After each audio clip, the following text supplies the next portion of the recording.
Good evening, everyone. Thank you all for being here. Um, my name is Karis Winter, and I'm the CEO of Georgetown Ventures. And I'm so excited to welcome you all here tonight to our Spring 2026 Demo Day. I want to begin by sincerely thanking you all for being here today and for showing up for your time and support, whether you're here in this auditorium or you're tuning in via live stream. To our founders, students, mentors, investors, alumni, partners, family, and friends, it is truly incredible to see all the support and passion and energy on this hilltop for entrepreneurship, and I'm so lucky and grateful for you all to be here tonight. I have personally been lucky enough to see the entrepreneurship community continue to grow in my time at Georgetown, and we could not be where we are today without any of you. To those of you who are joining us for the first time, welcome. We are so excited to introduce you to a community that means so much to all of us. Since our founding in 2017, Georgetown Ventures has supported over 110 startups across a wide range of industries, partnering with early stage founders as they build and scale their companies. Our mission is to empower both founders and students in their entrepreneurial journeys and to build impactful startups that scale across the hilltop. We are a community of students deeply passionate about entrepreneurship, not just about working with startups, but about the learning, growth, and the people that come along with it. We support our founders across 3 divisions, creative strategy and tech, which work together across our 10-week-long accelerator program to help bring our founders' ideas to life. Aside from the work, the people are what make GV truly special. From our incredibly dedicated founders who trust students like us, to the members who show up every day with true excitement, passion, and enthusiasm, the Georgetown Ventures community is truly so special. Speaking on behalf of the organization and for myself, we are committed to the success of the founders of both our founders and students alike. So to all of our founders and students in the audience, whether you realize it yet or not, you guys have been helping everyone to be on an incredible journey and one that is making already a meaningful and tangible impact on the communities and the lives around you. So, like many of you in this audience, I arrived at Georgetown as a freshman, as a nervous and bright-eyed student, wondering just what the next 4 years would hold. If I'm being honest, I remember walking in with one piece of advice from my mom, a pearl of wisdom, as she likes to call them, delivered on the long cross-country road trip from Utah to Georgetown. She said, "Get involved in startups. I don't care how. If someone offers you the opportunity, you take it." I remember nodding along, mostly just to end the conversation, but that offhand piece of advice is what led me to GV's doorstep, and I'm so incredibly grateful it did. I cannot put into words what an incredible opportunity it has been to meet such an amazing and talented group of founders and students throughout this experience, and I'm so incredibly excited for you all to witness a small snapshot of it tonight. Before we begin this evening's event, I would like to take a moment to thank everybody in this audience who helped make this tonight possible. Firstly, to Georgetown Entrepreneurship, specifically Lucinda, Jeff, Aveline, and Ben. Thank you for all of your support, for your continuous collaboration, and for helping to make tonight's event possible. To GV's leadership team, none of this would exist without the 11 of you. Your hard work and dedication shows that so much happens behind the scenes, and I want to sincerely thank each and every single one of you for making this event and this accelerator such a meaningful, memorable, and growth-filled experience. There is no one else I would rather have by my side, and words truly cannot capture how grateful I am for all of you. To our project managers, the 12 of you have been outstanding leaders over the past 10 weeks, and I know we say this often, but it is genuinely so true. You are the reason GV continues to succeed and to grow. It has been incredible to see the level of hard work and dedication each of you has brought to this club. To our founders, every semester I'm blown away by your commitment, dedication, and drive. Not everybody would trust 10 college students with their companies, and we don't take that lightly. Thank you for believing in us, and we cannot wait to celebrate you and everything that you have built this evening. And finally, to all of our GV members, who are the heartbeat and soul of this community. Watching your growth, dedication, and spirit throughout the semester has been an absolute joy. People like you are the future of this organization, and I know that when my time here in GV is done, GV will be in incredible hands. I'm incredibly grateful for each and every single one of the 103 of you here today, and know that wherever life might take you, you are always a part of the GV family. And with that, thank you all, and I would like to hand you guys over to our amazing MC for this evening and GV's very own Director of Programming, Noelle Prince.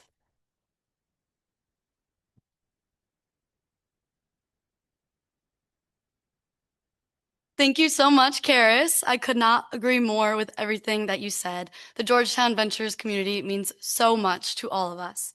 Good evening, everyone. My name is Noelle Prince, and I have the pleasure of being your MC tonight. We have a very exciting program ahead. Tonight is a celebration of innovation, hard work, and entrepreneurship. You'll hear from an exceptional group of founders and project managers who spent the past 10 weeks building, iterating, and scaling their ideas.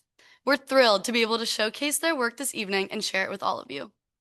Before we get started and hear from our founders, I want to take a quick moment to give you an overview of what this evening has in store.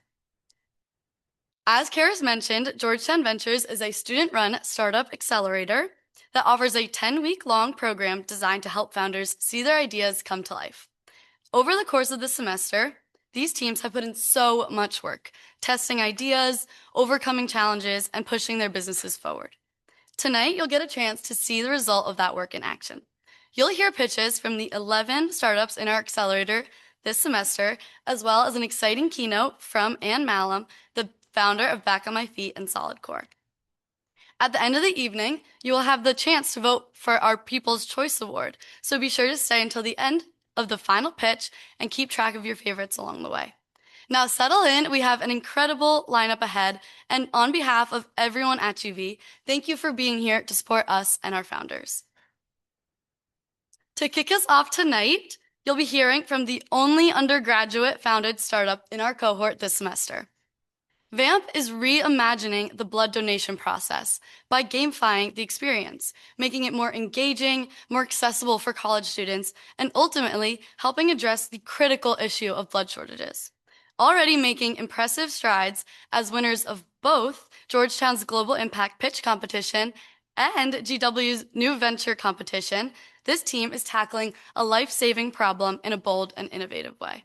Please welcome the VAMP team, Alay Hussein and Faisal Alamandine, along with their project manager, Liam Farrell.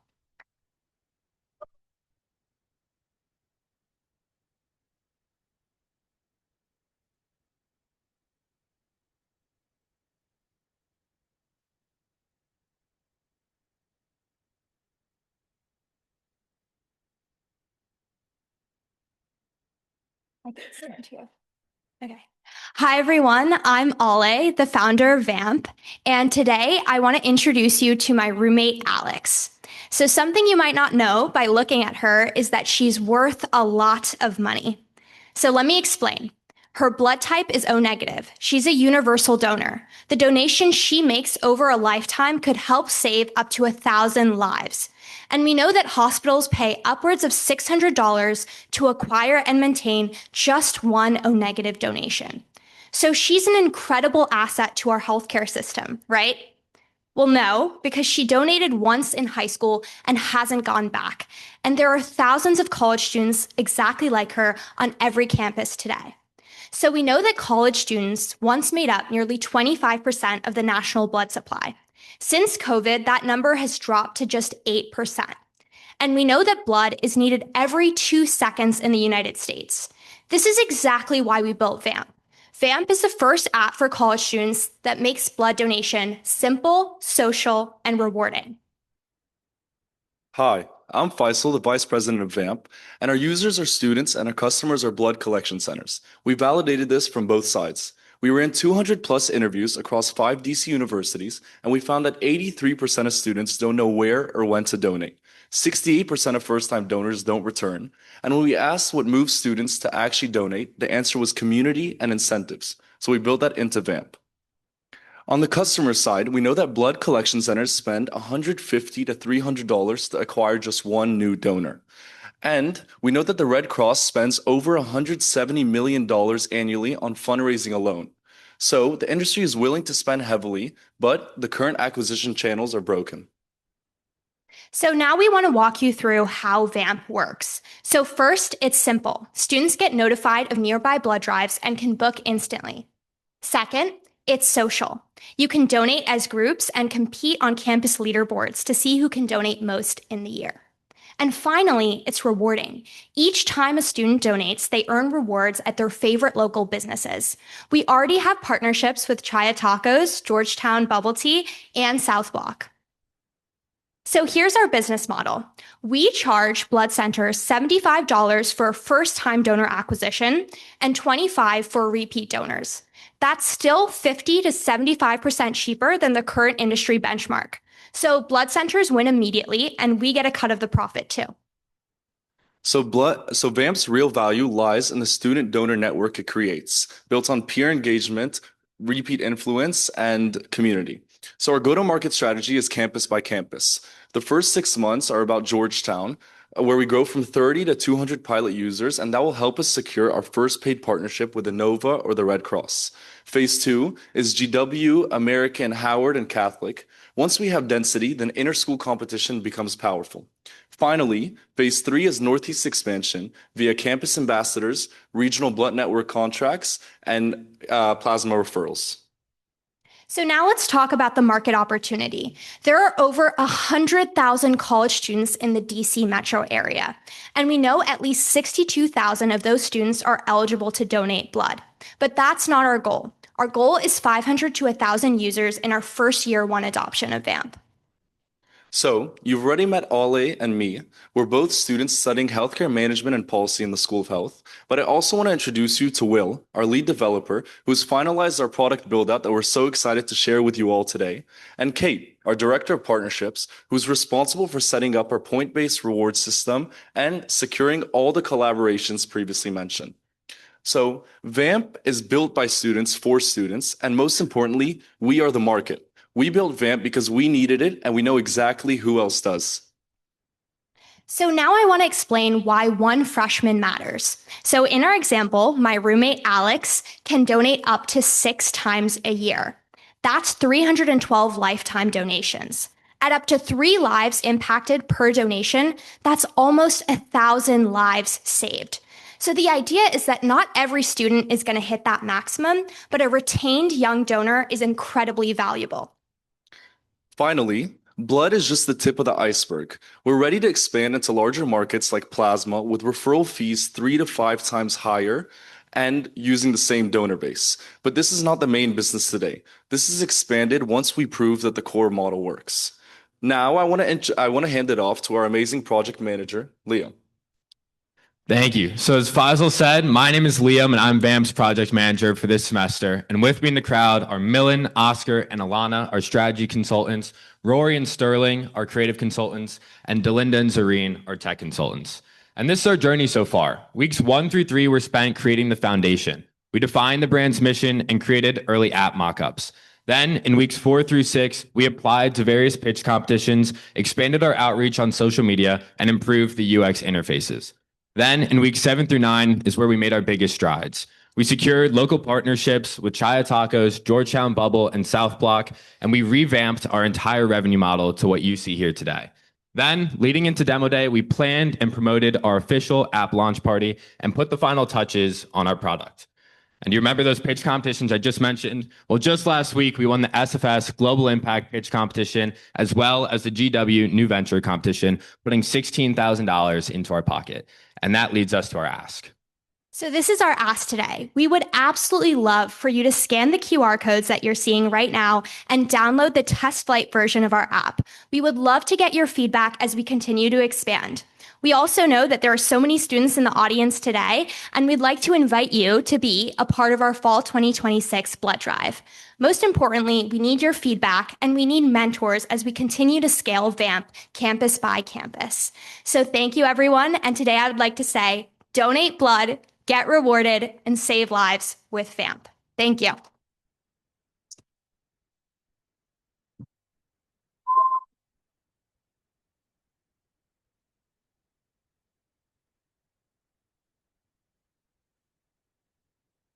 Incredible work, VAMP. What you've been able to accomplish in just 10 weeks is seriously impressive, and we're so excited to see where you're going to take the company next. Our next founder is proving that sustainability can actually taste really good. Obsessed transforms leftover citrus peels into delicious sour candies, giving new life to what would otherwise go to waste. It's the perfect blend of tangy, nostalgic flavor and a mission-driven approach to reducing food waste. Please join me in welcoming Adam Taylor and his project manager, Christian Balistreri to the stage.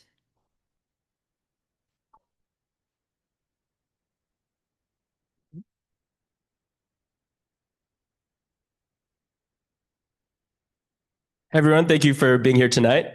My name is Adam. And I'm Christian. And we are obsessed. Here's me when I was 3 years old, my first ever lemonade stand.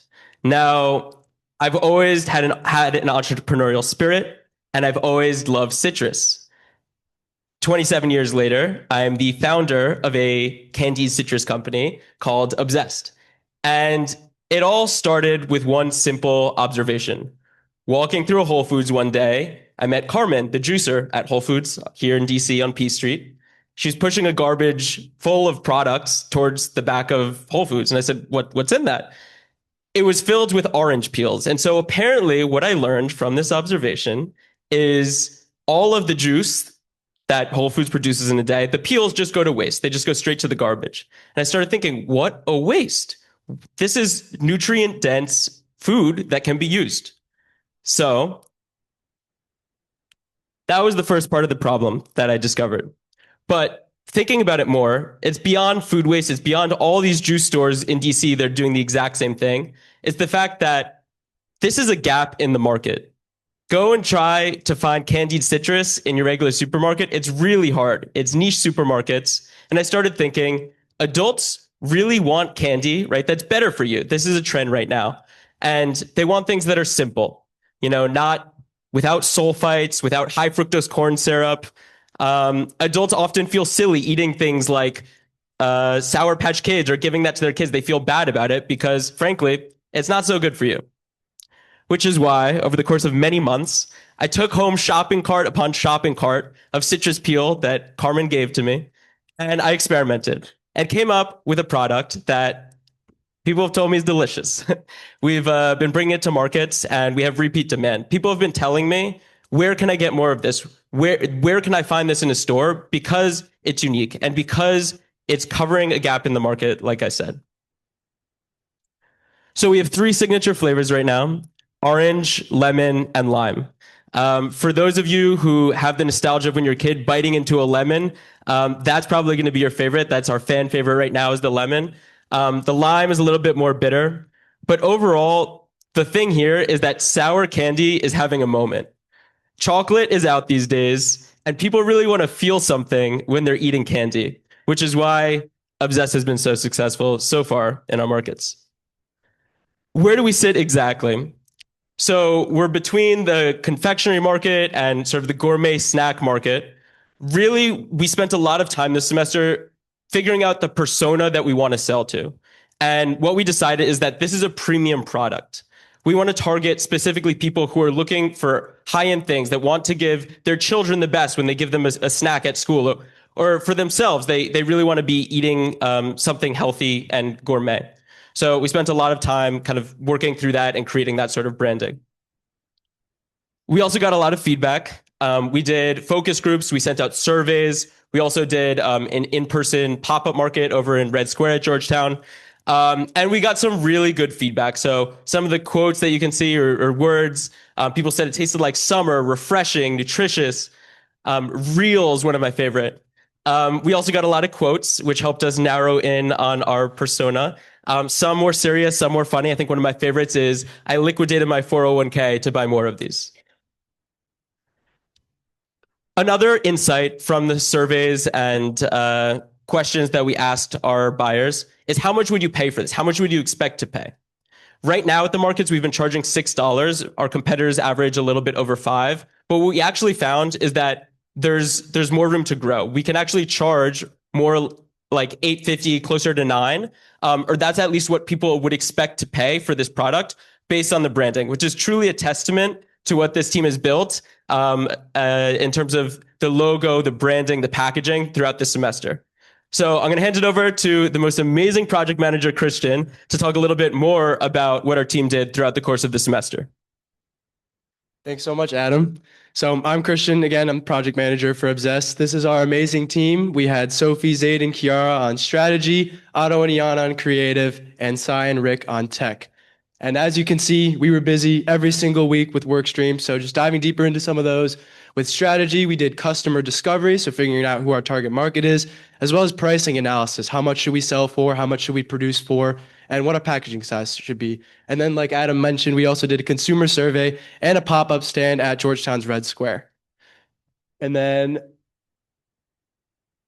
our creative team made a whole new brand book, complete with new logo, colors, fonts, aesthetics that Adam can use for the website and the branding, as well as redesigning the packaging, the Instagram, and the front end of the website.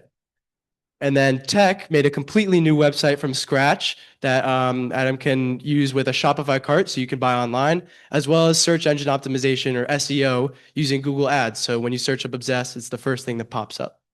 And I'm so proud of all the work the team did this semester and so thankful to have been able to work with all of them and with Adam. Thanks, Christian. So we've got 3 asks for you today. First, we're scaling. We want to get into stores. So if any of you have connections to buyers at regional Whole Foods or even local grocery stores, that'd be super helpful and appreciated. Our first store is likely going to be Vittles, so you can buy your Obsessed there starting next semester.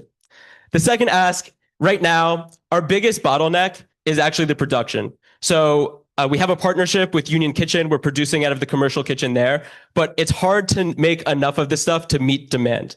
So we're looking for any investment, whether it be resources, equipment, to help improve production and supply chain. Finally, right now, the team is me and has been the amazing Georgetown Ventures team, but sadly, I'll be losing them at the end of the semester. And so I'm looking for other team members to help with supply chain and overcome that bottleneck. So thank you all for listening and for being here today. You can see here a picture from our pop-up in Red Square. The final quick ask is you can see our Instagram there at get.obsessed. Go ahead, give us a follow. And to conclude, the saying goes, when life gives you lemons, make lemonade. But in this case, when life gave us lemons or oranges or limes, we made Obsessed. Thank you. Oh, come find me for samples at the reception.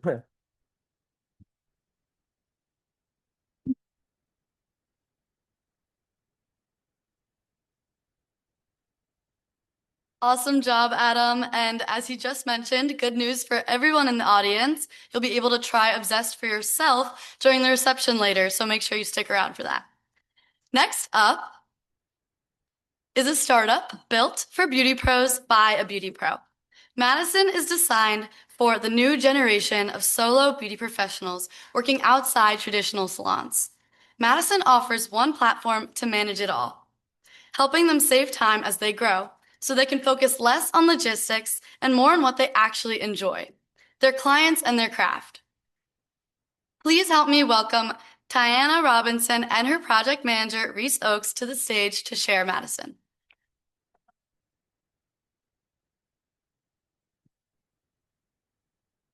Thank you. Thank you. Thank you.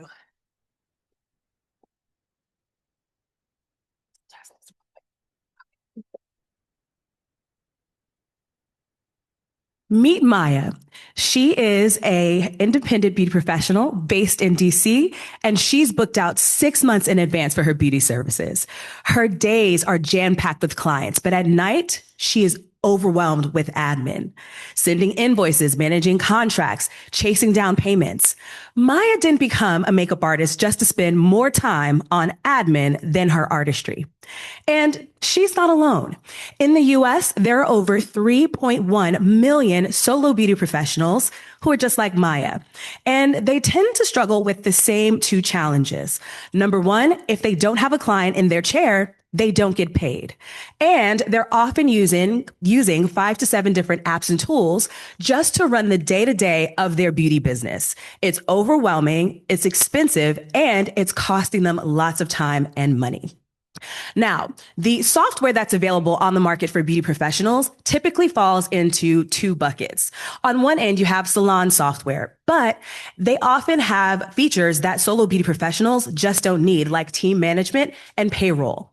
On the other end of the spectrum, you have General tools like Acuity and Squarespace and Wix, which are great, but they're not specialized enough for beauty professionals. So they don't have features like estimates and proposals and e-signatures. That's why I launched Madison. So you can think of Madison as your AI receptionist in your pocket. And Madison is powerful. She can manage bookings, communicate with clients, manage payments and contracts and invoices, and so much more. So here's how she works. Maya signs up, she spends some time training Madison, and then Madison can run her entire business on the go, which gives Maya more time to do what she loves. Now, we initially launched under a different name. It was Beauty Pro Funnels in November of 2024. And since then, we've had some amazing traction. We've gained about 200 paid users, which represents $10,790 in monthly recurring revenue. We currently have 10 active trials, and we have done it all on zero ad spend. Now, when we initially launched, we offered two different payment plans. But as we prepare for our official launch, we've decided to move to one simple plan at one affordable price of $99 per month. And we feel really confident at this price point because our initial users have had amazing success with our tool. So on average, they report 20% boost in their income. And because they're using one tool instead of 5 to 7 different apps, they're on average saving about $300 per month. So when you do the math on Madison, it just makes sense. Now, there's a huge opportunity in this market.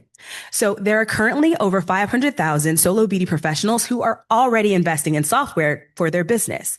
Now, that's a $600 million opportunity in the US alone. Now, our goal is to capture just 50,000 of them in the next 2 to 3 years, which represents a 35 to 47 million in annual recurring revenue. And I am so passionate about this space and this particular solution because I am Maya.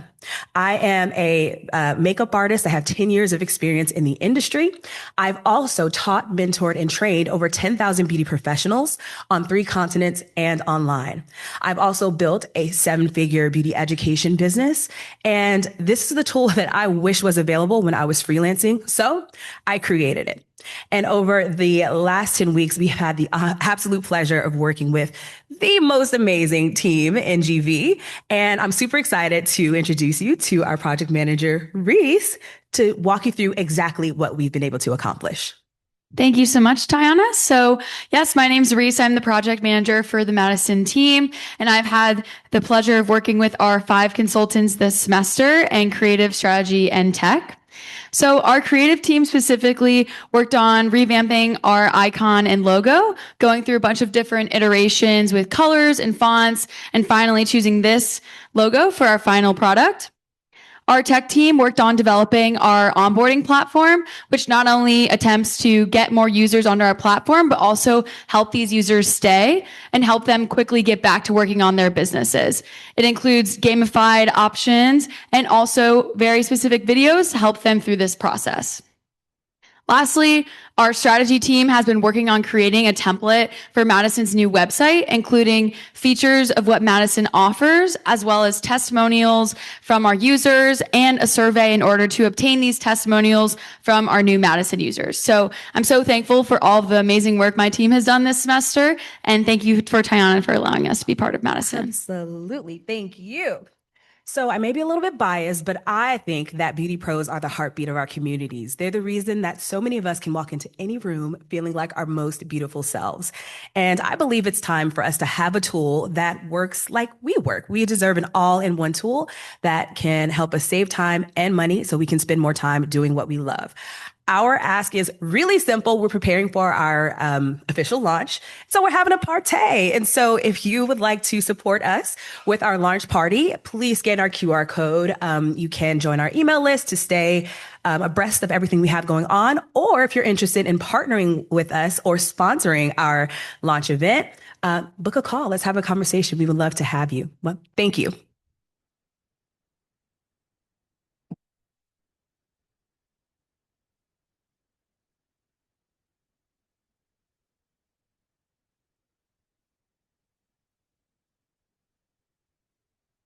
Amazing work, Madison. We are so impressed by what your team has been able to accomplish for all those solo beauty pros out there. Our next startup is a founder-led operator helping consumer brands scale. Jet LLC manages everything from inventory to advertising and brand protection. They provide a seamless end-to-end solution, treating each brand's presence as if it were their own. I'm excited to welcome founder Justin Taliaferro and project manager Anton Kachoyan to the stage to tell you all about Jet.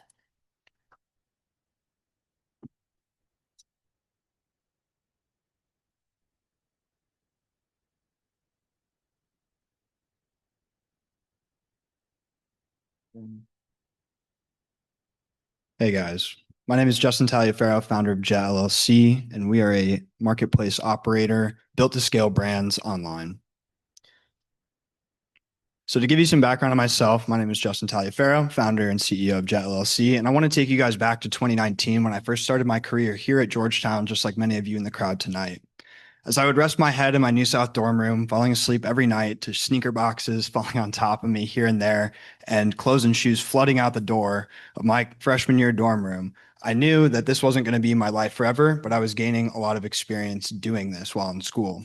If you guys don't believe me, here's what my college experience looked like. So this is how it started back in 2019. I was a full-time student athlete on the crew team here at Georgetown and eventually graduated from that dorm room space off to warehouse space by the end of my college career.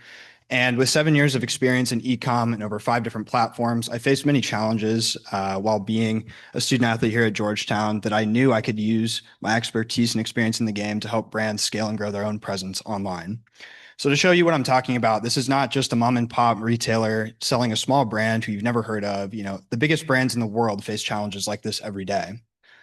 So to highlight what I'm talking about here, many of you are probably familiar with this brand, Lululemon, where the photo on the top left showcases you what they put on their own personal website, the website that they care about and that they protect their own brand story through, with all the different sizes, guides, titles, studio image quality photos, as well as everything the customer needs with details and descriptions to make the purchasing decisions for their brand that they want.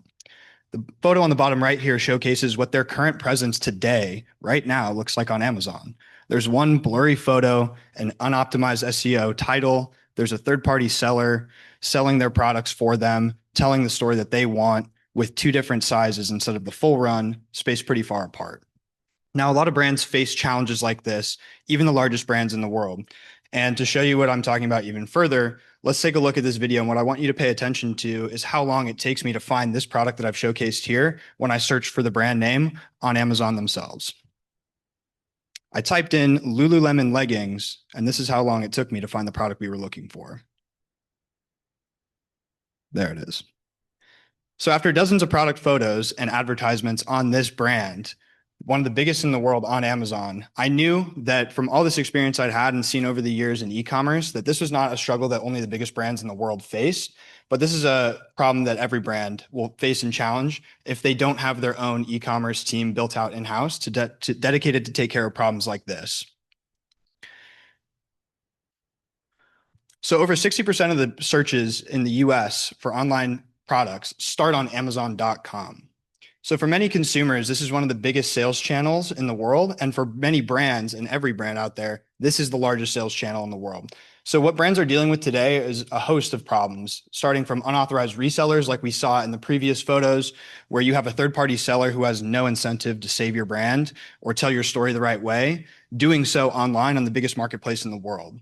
There's price instability. One day you might see it for $30. The next day you might see your product for $40, with fragmented ownership with multiple agencies and different brands and companies taking a piece of the pie that you've built with your brand name and reputation yourself.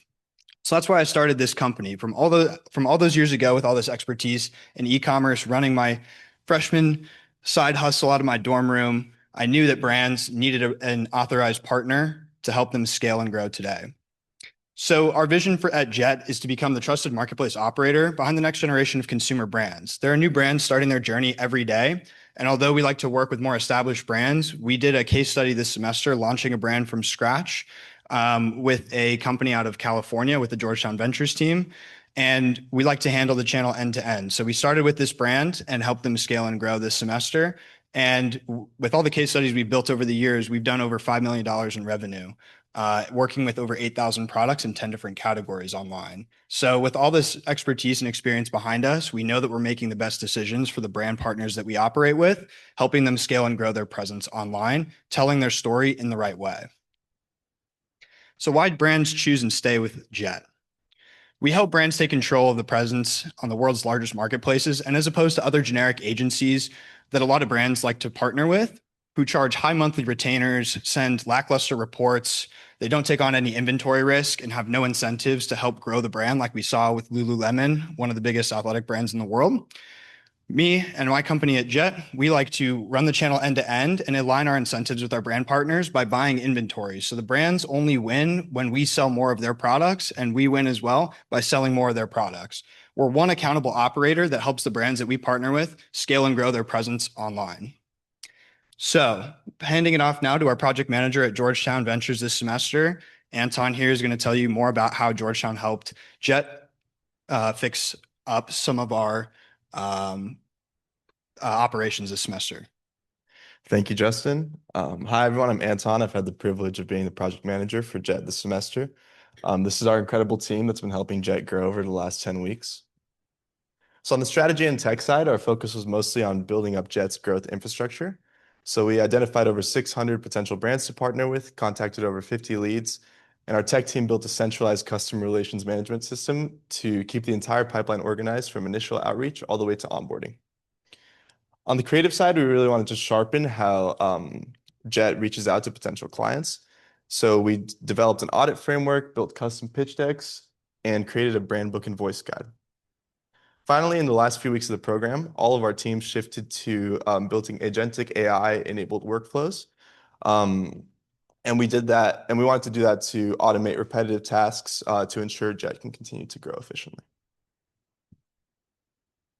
Cool. Thank you guys for listening. We have one quick small ask. If you scan the QR code here and you fill out the quick form with just your name and email, you will receive a free copy of our 2026 Outlook and Marketplace report that Georgetown helped us put together this semester, showcasing how the outlook for Amazon and other e-commerce platforms looks in 2026, along with some case studies from our company on how we've helped scale brands over the years. Along with this, you'll get an automated message with a copy of our brand audit pitch work or brand audit framework that will get sent off to any brand owners you might know who are looking to scale their presence online. So thank you guys for listening, and I appreciate your time today.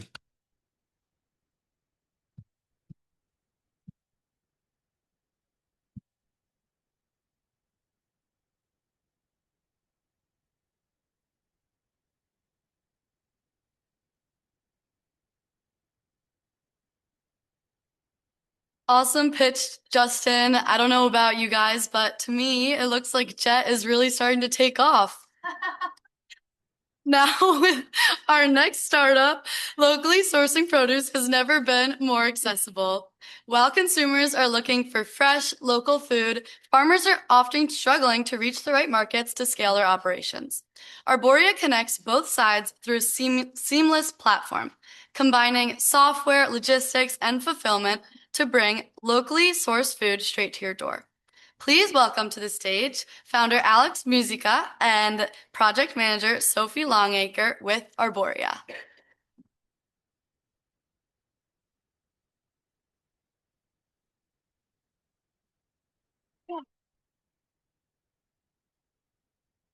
And Fed and Mauricio as well. Do I have a mic that works?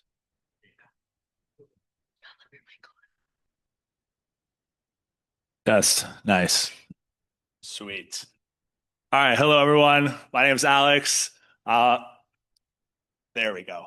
My name is Alex. I'm an Army veteran, software engineer, and one of the founders of Arboria. I'm here with Fed and Mauricio, part of the founding team. And, you know, one thing I think that would really characterize our friendship is the three of us love to eat local, healthy food. Actually, you know, they were serving snacks earlier there, and they cut everyone off. It's because the three of us showed up. So that's on us.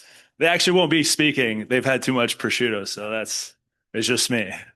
So No, jokes aside, we love local healthy food, but it is incredibly hard to eat local and eat healthy. And so today, your options as a consumer are going to be a farmer's market, or you hope that you can find a farm that sells to you online. And so, we knew we had to solve this problem. And so on our mission to, sate our thirst for raw milk and eggs, we ended up having to solve the local food system. And so Arboria is building the Amazon for local food. So to dive into the problem here, we clearly aren't the only ones who face this problem with wanting local food and having a challenge to get it. Over 70% of consumers want to eat more local and healthy food, but the number one issue is an access problem. Furthermore, recurring revenue in this ecosystem, it's fragile, right? And this is characterized by the multiple suppliers. And so there's significant churn for community-supported agriculture subscribers. That's meal boxes for those unfamiliar. That's only half of the problem. So on the supplier side, the market is asking farms to handle marketing, handle logistics, handle distribution, and then handle the software, the e-commerce, all while they're putting in 12-hour days at the farm, growing the products that we hope to sell. And so the picture we'd like to paint for you is that you have a very eager consumer base who wants to eat healthy, who wants to eat local, and you have a supplier base that wants to sell to consumers, but there's a fundamental disconnect. There's a serious access problem and the system isn't working. So that's where Arboria comes in. We are marrying supply with demand. So really you can think of us as a middleman. So we function by buying products from farms. We partner with multiple farms, we buy their inventory, and then we serve as the single point of sale for farms. So the opportunity here is fantastic. There's a 70 billion global local food opportunity. In the US alone, it is 17.5 billion. And in the DC area, it is around $15 million annually, which is where we're starting off. There's been no better time to do this than now. Trends since COVID have consumers buying more and more local, fresh food. And the supply side is growing healthily. And then the last piece that has converged is that it's never been easier to build the software network that you need to enable this mission. And so what does our growth look like right now? Well, at the start, we are really focusing on that direct-to-consumer aspect. This is literally us three door-to-door egg sales. We've been calling ourselves the Egg Brothers. I was actually trying to build an egg costume, but I had a revolt internally from the ventures team. All right. It'll come. And so, medium to long term, we're building out that consumer base. We're going to be looking at B2B supply and contracts. And then long term, we are building that full vertically integrated network, becoming the source of truth for local food. All right, traction. So we have 5 farms that we are buying from, and there's been no shortage of other farms that want us to buy from. Surprise, they're happy when we say we'll buy your things. We have multiple restaurants who want us to source their food locally, and we have around $160 monthly recurring revenue. This is about 6 weeks after starting sales, so we're on a solid track. And lastly, we built out a full e-commerce platform in about 4 weeks. So there's a bright road ahead for Arboria. And the competitive landscape is really reassuring. You'll see that there's a lot of companies that handle different aspects of this market. There's going to be the Butcher Box, the HelloFresh. These do farm to table sales, but on the supplier side, they only source from 1 to 2 farms. Now, on the software side, you have companies also that offer, the platform services, the e-commerce services, but they do nothing in terms of logistics and fulfillment. Arboria is the only company that is vertically integrating the entire local food ecosystem. And I'll hand it over to Sophie now to talk about our team. Awesome. Thanks, Alex. Hi, guys. I'm Sophie, and I'm the project manager that's been leading this amazing GV team for the last 10 weeks, and I'm going to explain what we've been up to. So first, on the strategy side, we began by building ideal customer profiles and conducting market research to pinpoint where the highest demand for a service like Arborea would be in the DMV. We then transitioned to doing B2B outreach, so reaching out to different farmers and restaurants and securing partnerships in multiple of those areas, and using that information to construct sourcing and supplier catalogs. And then we did some financial modeling to execute on 3 different sales strategies. And like Alex said, we got our first revenue as a company and our first recurring revenue. Then on the creative and tech side, our creative team was hard at work developing a full brand identity, including the new logo you see. They also created producer trading cards like Kevin the Pumpkin Prince on the screen that are included in every Arborea food delivery. And they set up our social media accounts and created a content calendar. And then our tech team fully built out 2 mobile apps from scratch, a consumer mobile app, and then one for the supplier side that are going to be hitting the App Store soon. And now I'll pass it back over to Alex for our ask.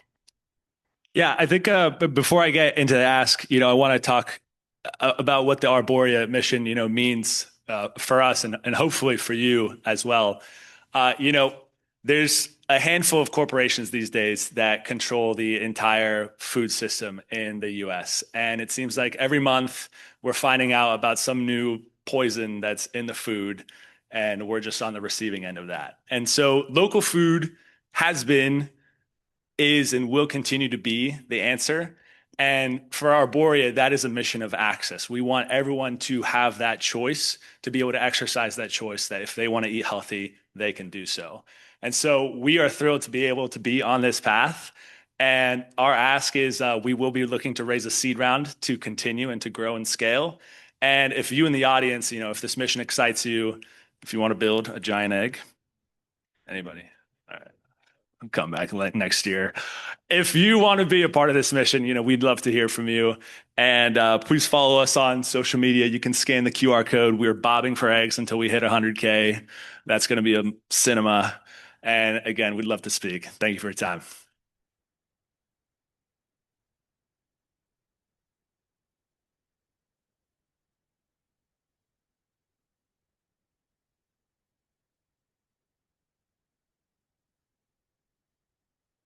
Amazing work, Arborea. As Alex just mentioned, if you haven't already, I highly, highly recommend you go check out their Instagram. You do not want to miss out on this bobbing for eggs until 100K saga.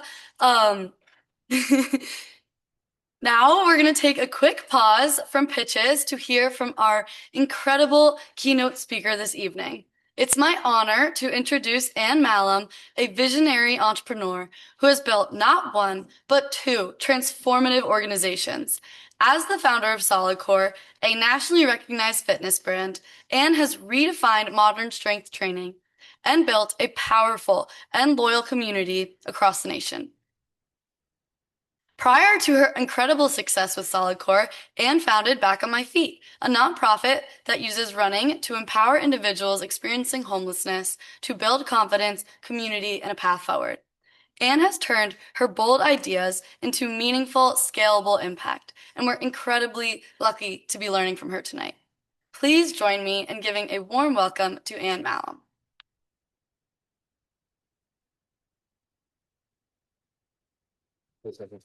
Thank you. Thank you very much. How are you guys? I would imagine this poor guy was trying to make jokes and none of you guys are laughing. You don't have to be so serious. It's just entrepreneurship. How many of you guys have experienced imposter syndrome? Okay, I was going to say, if you don't raise your hands, you didn't go to high school. Some of you probably experienced it tonight. You thought you weren't good enough to be here. You heard somebody else's pitch and thought like, oh shit, mine sucks. It happens all the time, right? But I cannot stress to you how incredibly dangerous or powerful our beliefs about ourselves can be. And I want to demonstrate that to you guys by sharing a little bit about my story. So I grew up in North Dakota. Anybody? No. You're used to that. I now live in Miami because I don't think I should ever have to be cold again. But I grew up with a pretty normal middle-class family. Younger brother, older sister. My parents were married. And by the time I was 12 years old, I had my entire life figured out. I was going to grow up, be some hotshot executive, have 2.2 kids, marry this tall, dark, handsome guy. My husband's 5'11", you win some, you lose some. Also, nobody's 5'11", right? You're either 5'10" or 6 feet. Is that a thing? Because if you're 5'11", you say you're 6 feet. Anyway, my whole world was figured out. And I had every reason to think that my life was going to go that way because everything went that way till I was 16 years old. This is me and my family, mainly showing you this to show I didn't peak in high school here. But when I was 16 years old, I got a really difficult dose of reality of what my dad's life was really like and how unstable my parents' marriage was. I was home. My brother and sister and I were home. It was a summer before my junior year in high school. My dad came home from work a little early and asked if we could leave so he could talk to our mom. And we all knew something was up. Like, that's never happened before. We all left. I was very nervous. I was the first one to come back. My mom wasn't there, but my dad was sitting upstairs on the couch looking very somber, nothing like this superhero father figure that I had gotten to know so well over the last 16 years. And of course, I'm like, what is happening? And that's the day that I learned my dad was a gambling addict. He had spent the last couple years active in his addiction, and like most addictions do, they die in the light. And my dad owed a lot of people a lot of money that we didn't have, and he finally had to come clean with my mom and the rest of us of what had been going on. Unfortunately, that was not my dad's first introduction to addiction. He went through drug and alcohol recovery when I was really young. I've never seen my dad drink or do drugs, but for years, my mom did. And she wasn't willing to do this again. And I thought my parents' marriage was completely normal. They didn't really fight very much. We all got along. Everything was fine. But that day, she kicked my dad out of the house. And for a 16-year-old kid who loves her dad more than anything and has her whole world figured out, this was not part of the plan. And so I spent those next couple years being resentful toward my mom for ruining my life and also trying to fix my father. I just didn't really understand addiction, why he just couldn't quit, why he was continuing to choose gambling over his family. And most importantly, two things happened to me in those teenage years. One, I remember telling my mom and anybody who would listen to me that I was going to be somebody someday. That I wasn't going to be a statistic of my parents' divorce or my dad's addiction. And secondly, that I was going to make a lot of money, because not having money seemed to cause a whole lot of heartbreak and hardship in my family. And that was not going to happen to me. And the third thing was I became a runner. If anybody in here runs, you understand the amazing power that that sport holds. The beautiful metaphors that are granted to you when you're out running and it's rainy or in North Dakota, freezing cold, and you come up on a hill and you want to turn around because no one's out there running and you've already ran 3 miles, and it would be so easy to dig into your pockets and find the excuses we all carry around to just go left or right or turn around. But it teaches you that if you're willing to keep going, that you have to trust that on the other side of the hill, there is going to be some roads with some smoother roads and without any potholes. And so I decided I'm going to go get everything that was underneath that box. I cruise through college. I graduate in 3 years with 2 degrees. I took 21 credits every semester because I told myself I was going to be somebody. So I had to start to behave like somebody. Then I went to graduate school at American. And I graduated at a year-long program there. I worked in DC, and then I took a job offer in Philadelphia when I was 24 years old. And from 24 to 26, I had no idea what I was doing. And it had already been 10 years, and I wasn't anybody yet. I had no idea what I wanted. I didn't know if I wanted to get married. I wasn't sure if I wanted to have kids. And I wasn't seeming to get anywhere closer to being this hotshot executive anywhere. And I spent a lot of time by myself, because when you really don't know who you are or what you want, it's really hard to connect with people. And so I was so fed up that I did the smartest thing that I could think of, and I quit my job. I was working at a nonprofit, and I thought, I have to take away this safety net or the security blanket, and I have to figure something out, because I wanted purpose in my life. I wanted fulfillment. I wanted to do something big, and I wanted my life to make sense. And it wasn't happening. But the only thing that I knew about myself for those last 10 years was that I was a runner. And I ran every day in Philly. And there was this homeless shelter, literally a quarter, and I say that word literally, meaning literally, a quarter of a mile away from my apartment that I had to walk by to get to work, so twice a day, and I ran by it on my morning run. So 4 times a day, I passed this homeless shelter for 2 years. And I really never thought twice about the people that I saw outside that shelter. Why? Because homeless people are dangerous, and they're crazy, and they're unsafe. And so I walked on the other side of the street, and I didn't pay attention to them. But for whatever reason, in May of 2007, these group of guys started to wave at me, and I started to wave back. I'm from North Dakota. If you wave at me, I'm going to talk to you. And pretty soon there's this really fun, playful rapport happening every morning while I go run by. And like a lightning bulb, there's a streetlight at the corner of 13th and Vine, if you know Philly. And it turned red one morning when I was running. And I stopped and looked back at these guys and thought, why do I get to be the runner and they have to be the homeless guys on the corner? Why can't we all be runners? Because if running can help some 16-year-old messed up kid, I didn't think it mattered if you were white or black or rich or poor, or I didn't think it mattered if you were homeless or not. Running makes you feel invincible, and maybe it'll help them create a new path for themselves. So I go to work that day, I go home that day, and I call the director of the shelter. I tell him my idea, and he tries to think of the nicest way to tell me that homeless people don't run. Normally people laugh at that. You guys are a tough crowd. And so he tries to get me to come and volunteer in the soup kitchen or something different. He's like, Anne, these guys are just not going to be interested. And I said, well, if you can at least ask them. I live right here. I will run 3 days a week with these guys. I'm not trying to create any more work for anybody. I just want to help. My dad was an addict. Running helped me.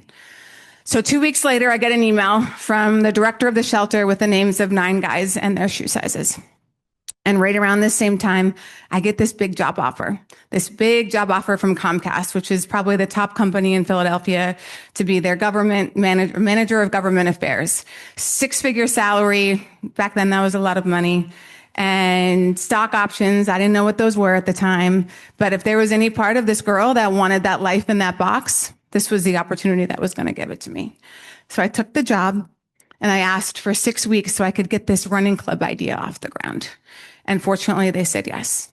So I go up to the shelter on July 2nd to meet these guys for the first time who raised their hand to join the running club. And I walk in, and some of the guys are hesitant about me, looking at me, what am I doing here? What's in this for me?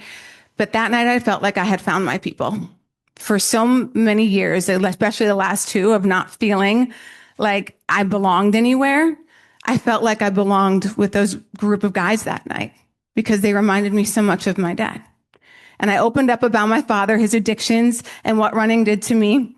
And I got them new shoes. Everybody got a brand new pair of shoes. They got shirts and shorts and socks, everything to start their new running career. But the most important thing that happened that night is I asked these guys to sign something. And I asked them to sign a dedication contract that said, if you want to be a part of this running club, you have to show up 3 days a week, Monday, Wednesday, Friday, and you have to be on time at 6 a.m. I didn't look at these guys and say, man, it must be real tough to live in this homeless shelter, and you must not get much sleep in here. So if you could try to make it once a week, and if you could try to be on time, I would really appreciate that. And also, you need to show up with a positive attitude, and you need to support your teammates. This was my first lesson in leadership that I didn't know at the time. But these guys looked at me as if they were waiting for someone to look at them and expect pure excellence from them. And they all nodded their heads, and we all signed that piece of paper that night. So I want to get people involved in this thing. I got to go to take this big job traveling in 6 weeks. So I call all my media contacts and I tell them what's going on, and they have the same reaction. Wait a minute, you're like hosting a run to raise money for the homeless shelter, right? No, these guys living in the homeless shelter are starting to run with me, and we're forming a running club. And they had, again, the same reaction, because when you think of somebody who's homeless, you think of somebody who is lazy, doesn't want to work, definitely doesn't want to work hard. And when you think of somebody who's a runner, especially a runner at 6 a.m., you think of somebody who's ambitious and driven and responsible, reliable. And how can these two people be the same thing, the same person? Doesn't make any sense. So that next morning, every single news outlet in Philadelphia was on that corner having to go ask these guys why they're doing this. So they go over and they talk to James and to Darren and to Daryl, and they ask them. And Mike says, oh, I used to run in high school and I was pretty fast. And Darren says, I'm like 45 years old. It's about time I get in shape, you know? And the other Darren says, I just wanted to meet some new people and I thought this might be fun. And the humanity that you can sort of see seeping into these reporters was so palpable. And all of a sudden, these stories start to be written about this unlikely group of runners leaving from the corner of 13th and Vine every day. And this group starts growing and get bigger. And two things happen that make me realize this is what I'm supposed to do with my life. First one was that these guys were showing up every single day on time. Why? I wasn't providing food or shelter. But if you think about Maslow's hierarchy of needs, what's right above that? What is what everybody in this room wants? You want to be appreciated. You want to be valued. You want to be seen. You want to be loved. You want to be cared for. The number one reason you quit your job and you quit a relationship is because of that. You don't feel those things. And the second one was the reaction that I would get when I would track these guys' miles on a poster board, their names on the left, their numbers on the top, and they would push and shove behind my shoulders to watch me give them credit for the work that they just did. And it was cumulative from the days before. So one, they were making sure I got the miles right. And two, it feels really good to be rewarded for the work that you're doing. And so this vision starts to form that like, wait a minute. I learned through my dad that you can't force anybody to change, especially a grown man. And these guys were coming here voluntarily, making a positive decision because they were part of a community that supported them. They wanted to be here. And what if we could change their identity from somebody who looks at themselves as homeless into somebody who sees themselves as a runner, a teammate, responsible, reliable, goal-oriented, driven. If we can do that, that's how they're going to get out of their situation. That is how powerful your beliefs are. Do you know how easy it is for somebody who's homeless to continue to be told how crappy they are because they're 40-some years old, finding themselves in a homeless shelter? You think the reiteration of telling these people about all of the mistakes that they made over their life is going to make anything better? No way. I had no background in homelessness. I didn't go to school for that. I've never ran a nonprofit before. But there's a vision here, and I think this is what I'm supposed to do with my life. So what do you do when you're 26 years old and you have a big idea? You look for permission. You go ask an adult if it's okay. So I went and talked to my mom, and she thinks I'm being completely irresponsible. What do you mean you're going to do this for work? Like, how are you going to pay yourself? How are you going to pay rent? What about your health insurance? Good questions. Okay. My dad, ironically, is concerned for my safety. My friends and my colleagues are all like, you don't have any money, Anne. This is insane.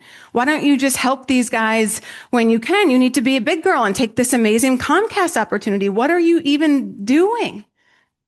And frankly, isn't the novelty going to run off? What happens when it gets cold in Philly in November, December? Like, aren't these guys going to quit at some point? But you have to remember, for the last 10 years, I had never stopped telling myself that I was going to be somebody. And when you have that deep, substantial belief about yourself, it really comes down to two questions. One, what if everybody's right? What if these guys quit? And frankly, what your friends and your family end up doing sometimes, they create such a diabolical situation. These guys had me believing that I was going to be homeless and end up in the homeless shelter if this idea didn't work out, right? Don't we all spiral like that? And like, oh my God, I can't do this. But the second question, I was walking around Philly and looking at everything that existed and thought, man, someone had to have an idea one day and execute on it. That is how everything exists. Not a group of people. All of you guys who presented, one of you came up with the idea and one of you decided to do something about it. So the second question was, what if I'm right? Can you turn that up a little bit? Somebody does something. You can hear me? Can you turn that up? Thank you. Special gain, no pay, just because they believe in their heart that they can make a change. In this world, I believe we are all looking for a place. We're all looking for something to belong to, some place to fit in. We all want to be valued. and had a goal, a dream, and it was about helping somebody. My name is Anne Mahlum, and I am the founder of Back on My Feet. Back on My Feet is a nonprofit organization that builds running clubs within homeless shelters. I'm honored. I know the amazing power that it holds. It's really helped me through a lot of hard times in my life. Dad is an addict. He went through recovery when he was young with drugs and alcohol. But it empowered me. That primitive motion of moving forward makes you realize you can get through anything. I live in what most people would call an up and coming neighborhood. I began to run by a homeless shelter. I remembered stopping and turning around, looking at them, and thought, why am I just running by these guys? I felt so strongly. I'm supposed to help these guys. What's your name? I've never seen a small, petite-sized Caucasian woman come into the heart of North Philadelphia and motivate so many of society's so-called throwaways. Darren, unfortunately, comes from a past with not a whole lot of support and love. And in my life, nothing worth living for. Life as a drug addict basically was no life. I became homeless, penniless, hopeless, helpless. All I was doing was getting high and finding new ways and means to get more drugs. Running means success. The vehicle that we use to move people to help guide them toward a road that is full of opportunity and hope. They get Nike shoes, shorts, pants, 2 pairs of socks, and 2 Back on My Feet shirts. When you're out running in the morning, you're part of our family, our team. The status of whether you're homeless or not just evaporates. I'm, I'm a part of something good. Reach goals. I can make friends.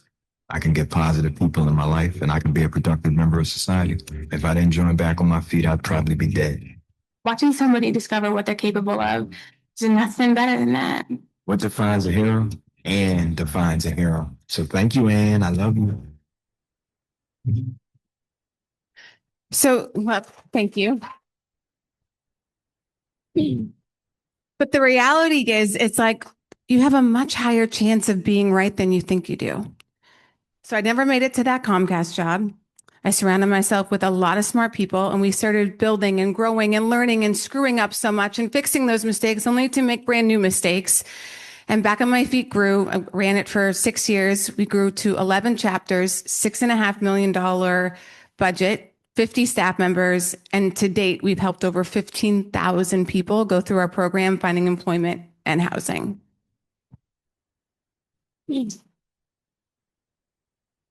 And I share that story with you guys for 2 reasons. One, your idea is not crazier than finding a running club and thinking you can help people who are homeless through that manner, right? Your idea might sound crazy to some people. It's not going to be crazier than that. And the second one is to emphasize how crucial your beliefs are in yourself. If these guys, again, in their 40s and 50s, who made a slew of mistakes finding themselves in a homeless shelter, can do the work to change their identity and believe they are capable of more and go out and do that, so can you guys. So 6 years in, this is going great. Life's amazing. And all of a sudden I feel like it's time to go do something else. Like, what? No one told me that after you find your purpose, you have to find it again. Like, are you kidding me? Like, this worked out. What are the chances that this was going to work? And everything was so great. And I'm a CNN hero and ABC World Person of the Week. And I'm healing myself and my relationship with my dad and my family and everything is amazing. But this feeling doesn't go away. Like, it's time to move on. And I really didn't want to, because that's when fear sets in. That, well, what if the next thing doesn't work? Well, how do I top this? I don't really want to be a one-hit wonder, and I don't want to take the chance to do something else. And what would that even be anyway? But it didn't go away. So what do you do when you're at a crossroads? You go to a yoga retreat. You go to a yoga retreat. And I was at a yoga retreat with my boyfriend, and this yoga woman walks around saying super smart shit. And she says, in order to have anything new in your life, you have to let something go. Not only was I like, I'm breaking up with you, but I knew it was time to move on and figure out what my next chapter was. Even though Back on My Feet was great and amazing and nothing was terribly wrong, And that's the first time I realized, gosh, things don't have to be messy to end. It can just be time to go. So I'm in Los Angeles, opening the Back of My Feet chapter, and I walk by this Pilates studio. And I'm fit. I ran many marathons, triathlons, you name it. And so I think this little LA workout is super cute, and I'll go take a class. How many of you have done solid core, by the way? Hard? Yeah. Right. So I take this class and I'm trying to think of an excuse in the first 5 minutes of like, how do I leave? It was that challenging. And I didn't know you could work out like that. I thought you had to beat up your body and jump and pound, and being injured was just a rite of passage to being fit. And I finished this class. I'm super sore the next day. I go back to New York. I find a similar class and my body starts to transform and I start to feel better and I start to look stronger. And I'm like, nobody knows you can work out like this. Oh my God. This is my next thing. How do you know when it's your next thing? One, you have just the same amount of passion. Two, you have to marry your skill sets to the business idea that you have, right? So I know how to build and scale things. And I didn't want to open one solid core studio. I wanted to open 100. So I quit Back on My Feet, promote a new CEO. I move on. I'm ready to open my first solid core studio in DC in Adams Morgan. And it's about 2 months before. And I'm nervous again because imposter syndrome shows up all the time, and so does fear. And if you don't have a strategy, it will win in a knife fight every single time. And so I get a call from a Back of My Feet board member, and he says, and you know what? I'll give you $75,000 for a 30% stake in Solid Core. So you don't have to use all your money. At $175K, this sounded like a great idea. I can put some of my hard-earned savings away so that if Solid Core doesn't work out, that I have some money left over. And as soon as I uttered those words, I realized if I make failure an option, it is going to be the option. Because guess what? We like to be right. So when you hedge your bets, when you say, like, just in case this doesn't work out, the moment it gets hard, you'll convince yourself you were so smart that you didn't put all your money in or you didn't go all in. At least you have this side gig or your other job or whatever. Because I'll tell you what happened in the first 15 months. I got sued twice and I got evicted from my first studio. And I'm telling you, if I took that money and I had another option, I probably would have taken it. This is why it's so important when you guys are doing something to get investment, to get people on board. You have to burn the boats. You need to be so convincing. This is from a Mexican conquistador a Spanish conquistador who sent his troops to Mexico, and he knew the battle was going to be like impossible to win. And the only way that he knew his troops had a chance is if they didn't have an exit plan. So he told them to burn their boats the moment that they landed. So I went all in on Solid Core. This was me because I didn't have as much money as I thought that I did. And it took more than $175K. And I wanted to put pallet wood on our studios. And I couldn't afford the $10,000. So that pallet wood is from freepalletwood.com. So all of the things you guys are doing right now, the beginning stages, take photos because it'll be so important for the next part of your guys' story. And then I know we're going to come back later and ask business questions. You guys can ask all about, what the customer acquisition cost was and studio economics and all of that. But it is so important that you guys understand your belief system and your vision in order to achieve anything. This is what I wrote to myself literally the day that I opened my first studio. Once I decided I was going all in and there was no exit plan, I wrote, you can read it, I opened my first studio today. I'm going to build an empire. I'm going to open 100 locations, and then I'm going to sell the company. I can do this. I know I can do this. The reason I knew I was going to sell the company, or that I even wanted to, was because there was a point when Back on My Feet ended and that I wanted to move on. And I wasn't going to be naive enough to think that that wouldn't be the case with Solid Core someday. So once I set this vision, there was probably 10 offers to buy Solid Core all along the way. Franchise, you name it. And it was really easy to say no to that stuff because it was a distraction. This was the end game, and executing on your vision becomes so simple when you're not willing to be swayed by any other option. This was 2023, about 3 years ago today, where I exited this company at a $300 million valuation, and I took home $98 $1.4 million. And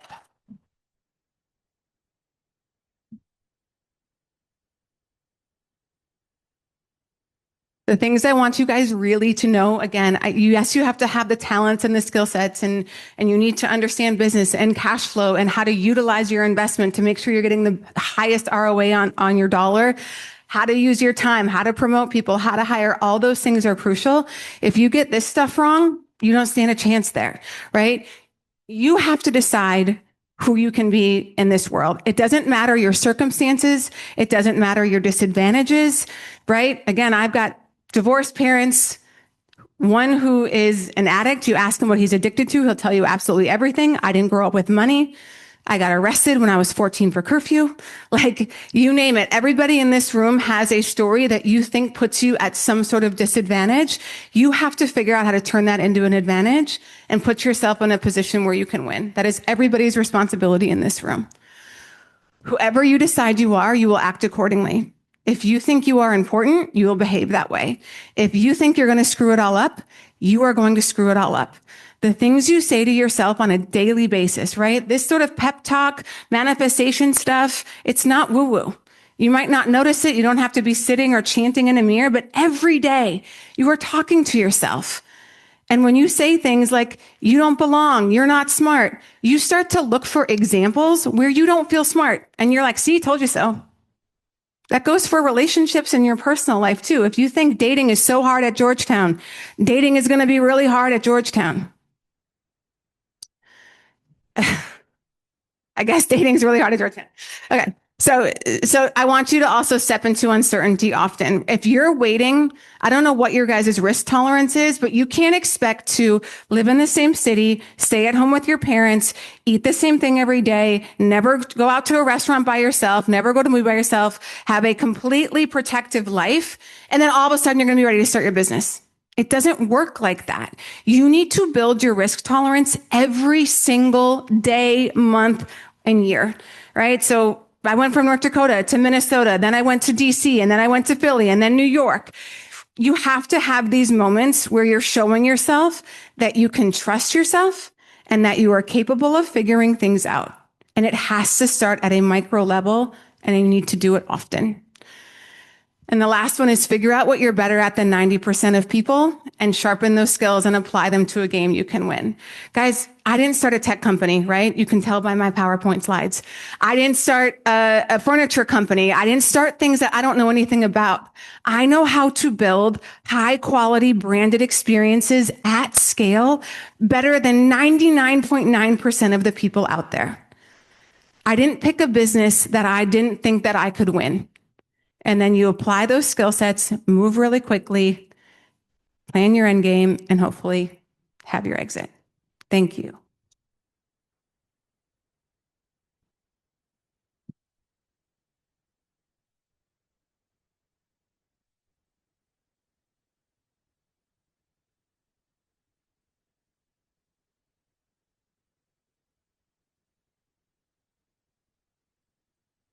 Thank you so much, Anne, for that incredibly inspiring talk. That was amazing. We really appreciate you being with us here this evening. Let's just give Anne another round of applause.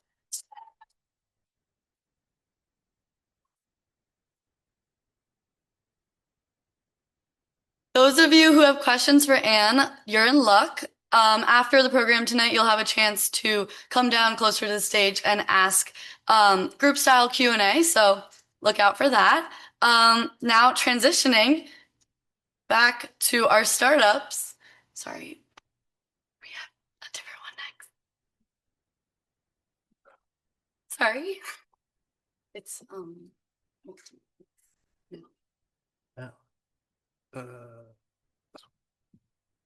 There we go.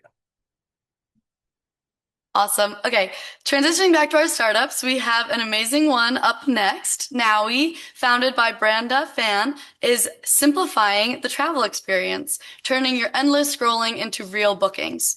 Nowie highlights the best destinations and brings the entire trip planning process into one seamless platform. Joining Branda on stage will be co-project managers Brooke Rogers and Laksh Patel. Let's give Nowie a round of applause.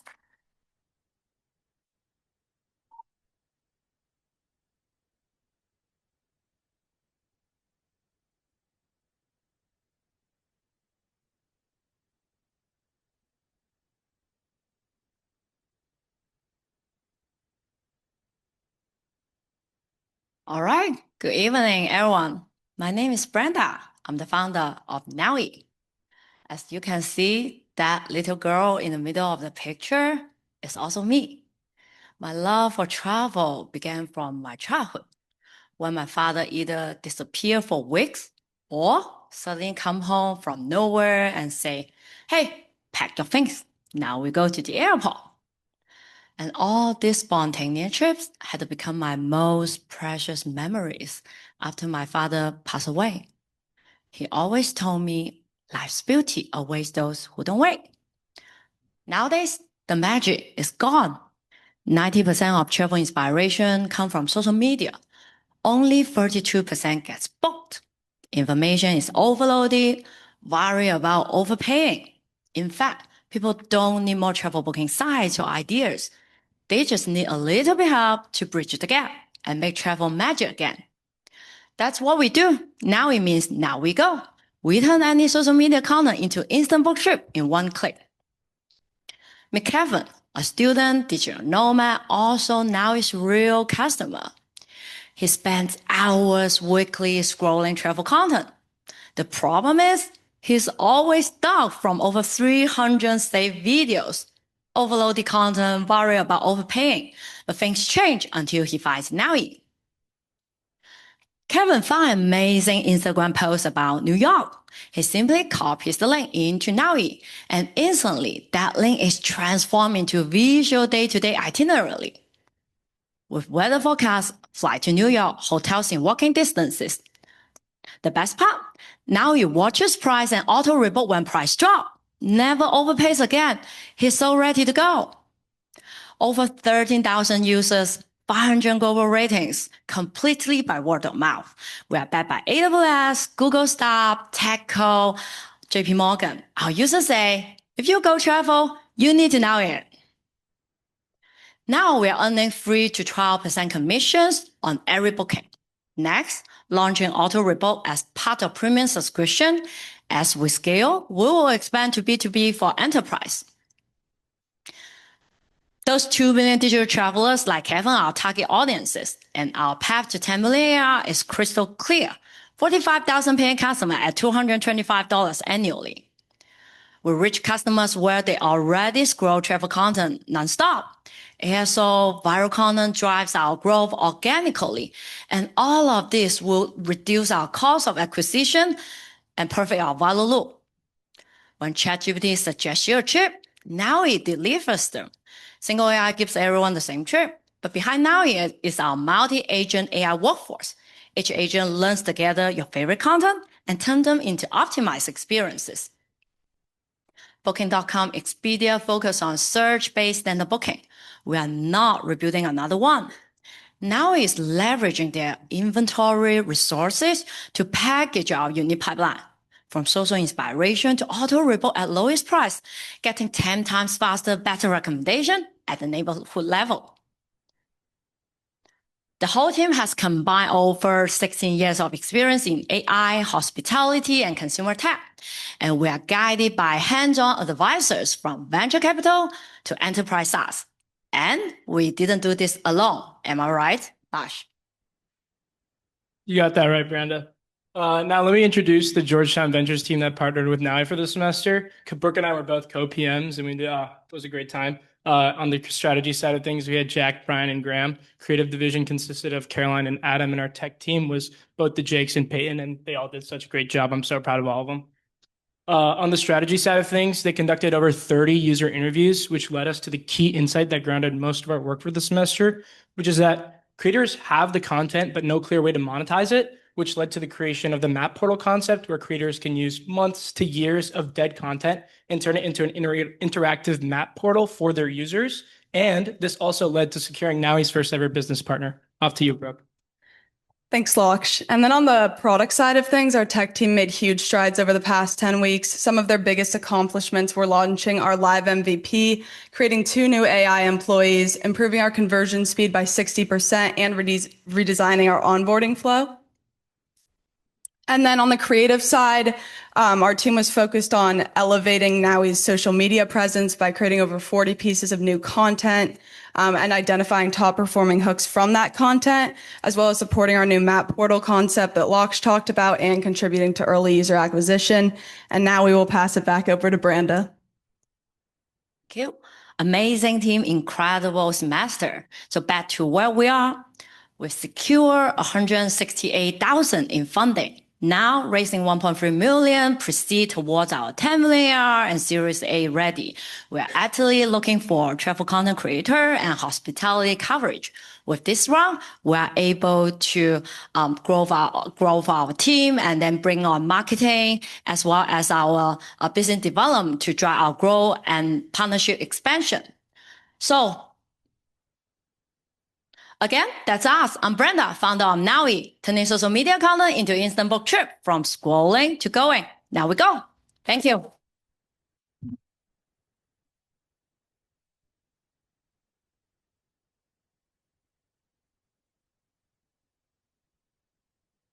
Great job, Branda. That was a fantastic pitch. I know I'm not the only one in the audience that's guilty of saving a million videos and never going back to them, but now, thanks to Branda, now we have a solution. So up next is Multi. Multi is an all-in-one AI-powered platform that helps creators turn their personal brands into real scalable businesses. Multi helps these creators simplify everything from growth to monetization. Please join me in welcoming to the stage founders Jasmine Lamb and Kennedy Price, along with their project manager, Peter Romero Valencia.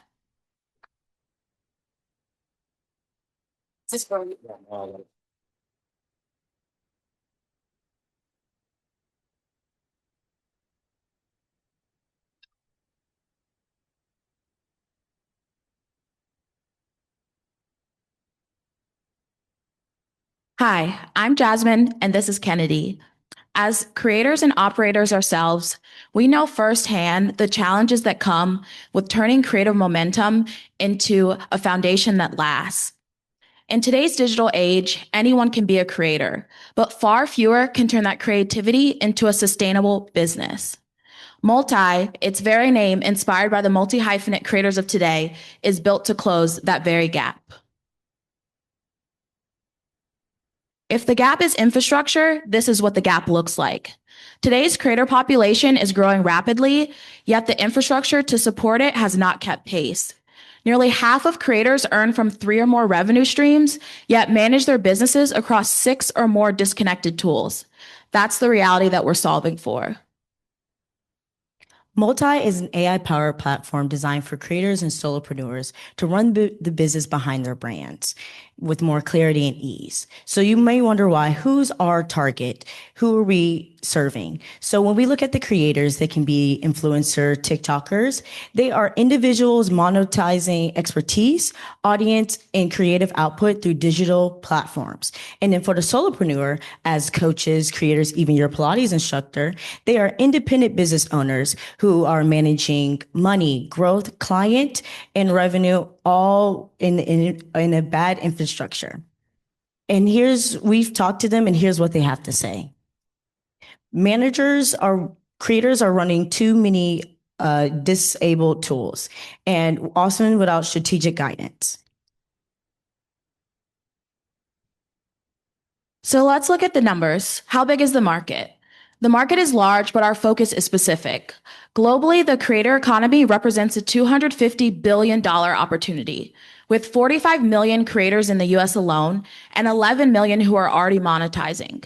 Our core target is the 5 million plus creator middle class. If we capture just a small share of that segment in year one, we project $840,000 in annual recurring revenue. When we look at our competitors, most competitor tools out there solve for a small slice of the business, but creators don't build their businesses in silos. And our goal is not to teach creators how to create or to help them chase one-off revenue. Our goal is to help creators operate like businesses for the long term, on their own terms, all in one place. And that's what helps Multi stand apart from the rest. So by now you may be asking yourself, how does Multi work and what does it look like? For our MVP, we feature 3 core capabilities: our financial enablement tool to allow to track performances across different revenue streams, an operation hub that allows you to manage workflows and launches, and a business insight AI layer that allows you to turn activity into strategic recommendations based off of your industry. All of these are the foundation to our business operating tool. And here is our screenshots from our MVP. These, as you can tell, we are turning traditional business tools and transforming it for the creative eye. Because I know I hate using Excel. Jasmine, you? Definitely. The audience? Exactly. But what makes this product stand out is its interaction between all those layers. And how do we turn this value into revenue? So our business model is a SaaS tier subscription model that's designed to grow with the creators. At our core, we have our users pay for access to this integrated business operating system. And as creators grow and need business insights, they are able to transform this and have expanded capabilities through our premium tiered unlocking system.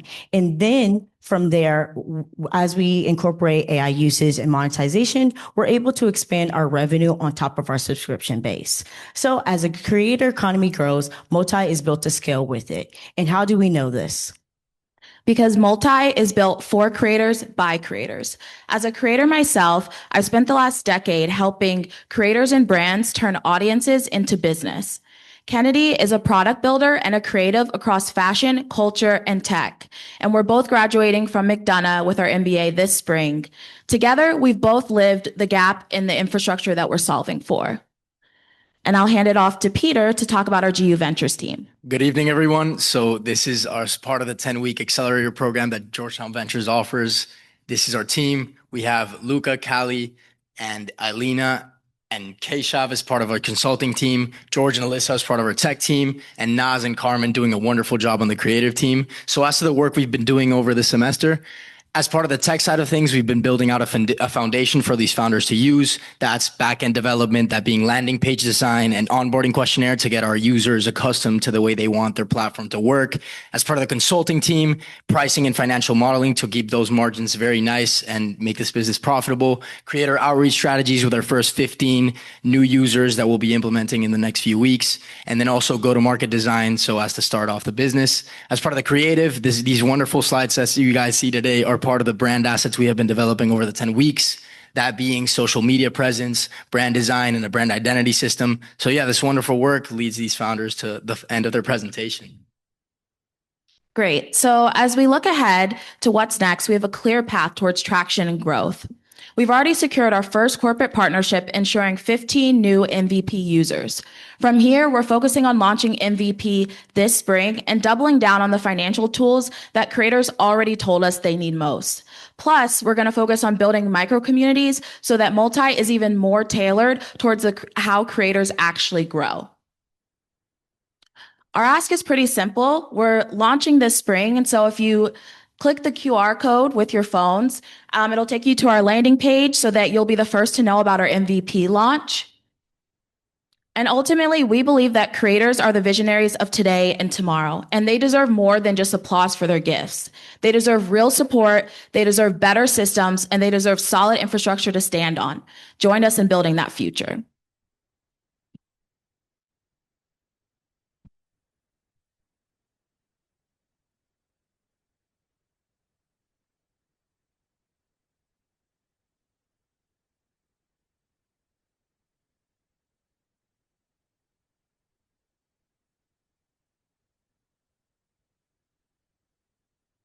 Thank you to Jasmine and Kennedy for that incredibly multifaceted presentation. Now, moving on, with Caddy Plus, everyone can play like a pro. Acting as a personal caddy right in your pocket, it delivers personalized, data-driven recommendations on the course, taking the guesswork out of your game so you can focus on your next great swig. Here to tell you more about Caddy Plus is founder Joe Tashi and project manager Audrey Dietz.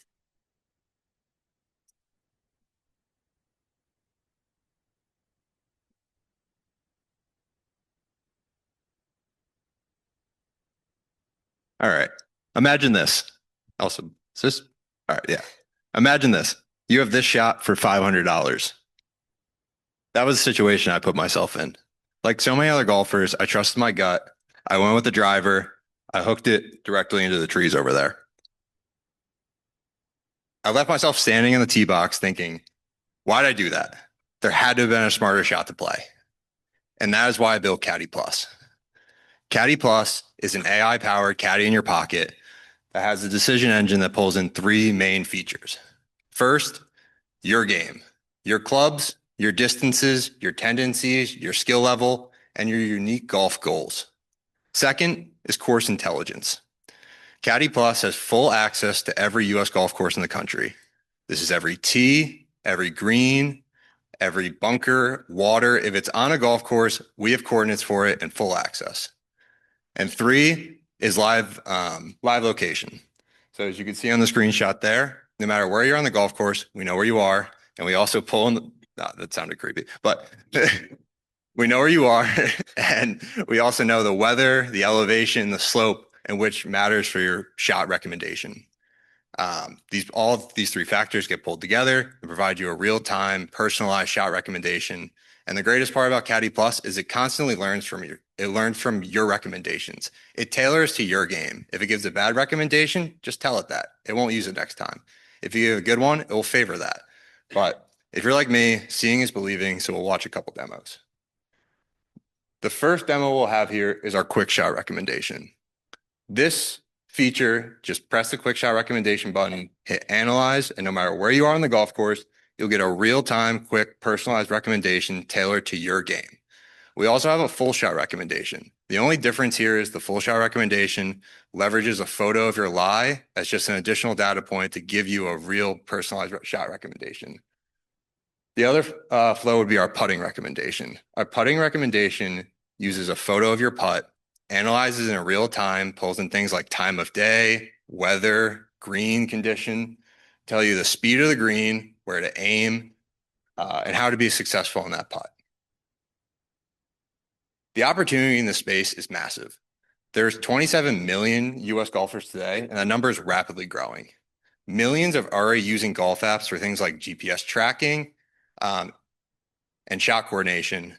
And they're also showing a willingness to spend millions of dollars on things that could potentially make their game better.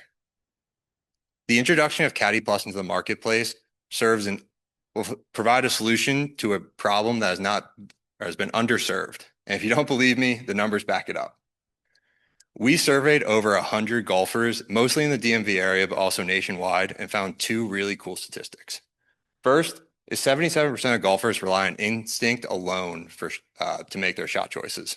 And second, 97% of golfers believe they make bad choices that cost them strokes. And I know this because I did this and it cost me $500 and it really pissed me off. But more importantly, Caddy Plus is a company of golfers building a solution for other golfers. We are our own customer. We're very passionate about this. And our business model reflects that. The number one goal of Caddy Plus is user adoption. That means eliminating all friction. No paywalls, no premium features, everything is standard. And we're doing this by having a revenue model that goes two ways. First, strategically placed in-app advertisement at natural non-friction points. This is after the recommendations that you just saw, when the user's naturally not going to be using the app again. After initial launch, when you get to the course, when you're probably not going to be using the app. And then within banners, that's not going to interfere with the process of using the app. Second, for those that really don't like advertisements, we are going to offer an ad-free experience for $5 a month. And we trust this business model because what makes Caddy Plus different is simple. Most golf apps stop at tracking. They tell you what happened. Caddy Plus tells you what to do next.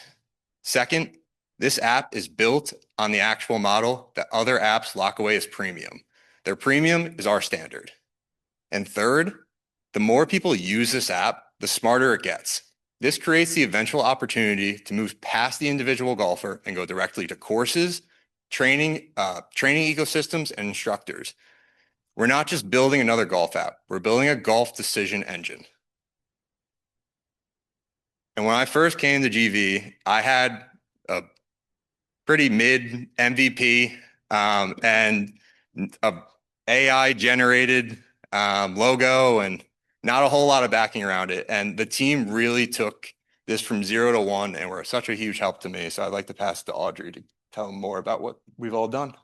Thanks, Joe. Hi, everyone. My name's Audrey, and I've had the pleasure of being the project manager for Caddy Plus this semester. And I'm just going to take you briefly through how GV has impacted Caddy over this 10-week accelerator. So our creative team, Emerson and Chloe, have created this brand identity that you've gotten to see today. They've transformed the logo and created a brand book that will be used long into the future. Along with that, they've also created a social media strategy to drive engagement.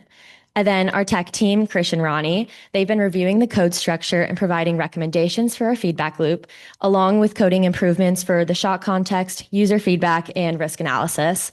And then lastly, our strategic consultants, Austin, Eric, and Katie, have conducted market research to determine our target customer demographic, along with developing a go-to-market strategy for the integration of Caddy Plus into the eventual golf seasons. And overall, this team has just done an incredible job of working hard and bringing the energy and dedication to this project. And I'd like to extend a huge thank you to all of you guys for your commitment this semester. It's been amazing to see everything come together. So thank you, and back to you, Joe. Thank you. All right, we have 2 asks for tonight. First, as we're getting ready to launch, please, please, please sign up for our mailing list. Keep you up to date with everything Caddy when we go live in the Apple Store, when new features come out, hopefully in the future when we're working with YouTube golfers. And then second, for anyone that has golf and advertising experience, please reach out. The more I can learn, especially about advertising in the golf business space, the better off. So please, please reach out. I'll leave you with one last thing. Next time you're standing over a shot, and hopefully it's not for $500, have a plan, have confidence, and always, always, always trust your Caddy Plus.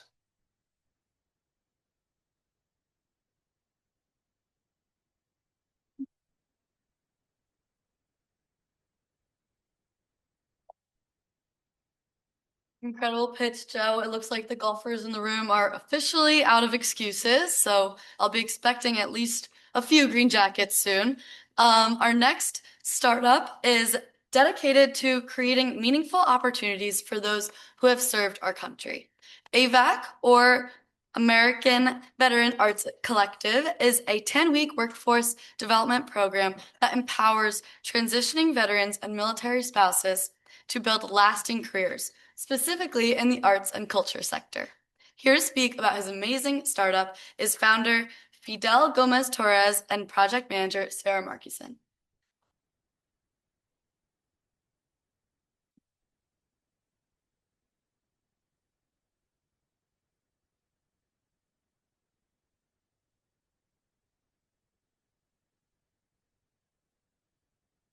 Good evening, everyone. Can you hear me? You guys hear me? My name is Fidel, and I am the founder of the American Veteran Arts Collective, also known as AVAC. In a past life, I also served as a CB for Naval Construction Battalion, where my day-to-day life looked like that of a typical construction worker or engineer at a construction site.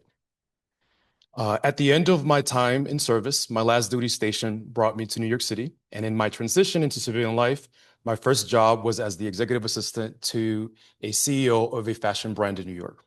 A pretty typical next move, no? To go from military construction into fashion. Well, that role turned into a 15-year career in fashion and cultural management. On the surface, that transition may not seem common. But what I came to understand is that in that moment, I left the Navy with a wealth of skills and invaluable experience that now I needed to fit into the civilian life. And at that juncture, the problem was not capability. The problem was translation.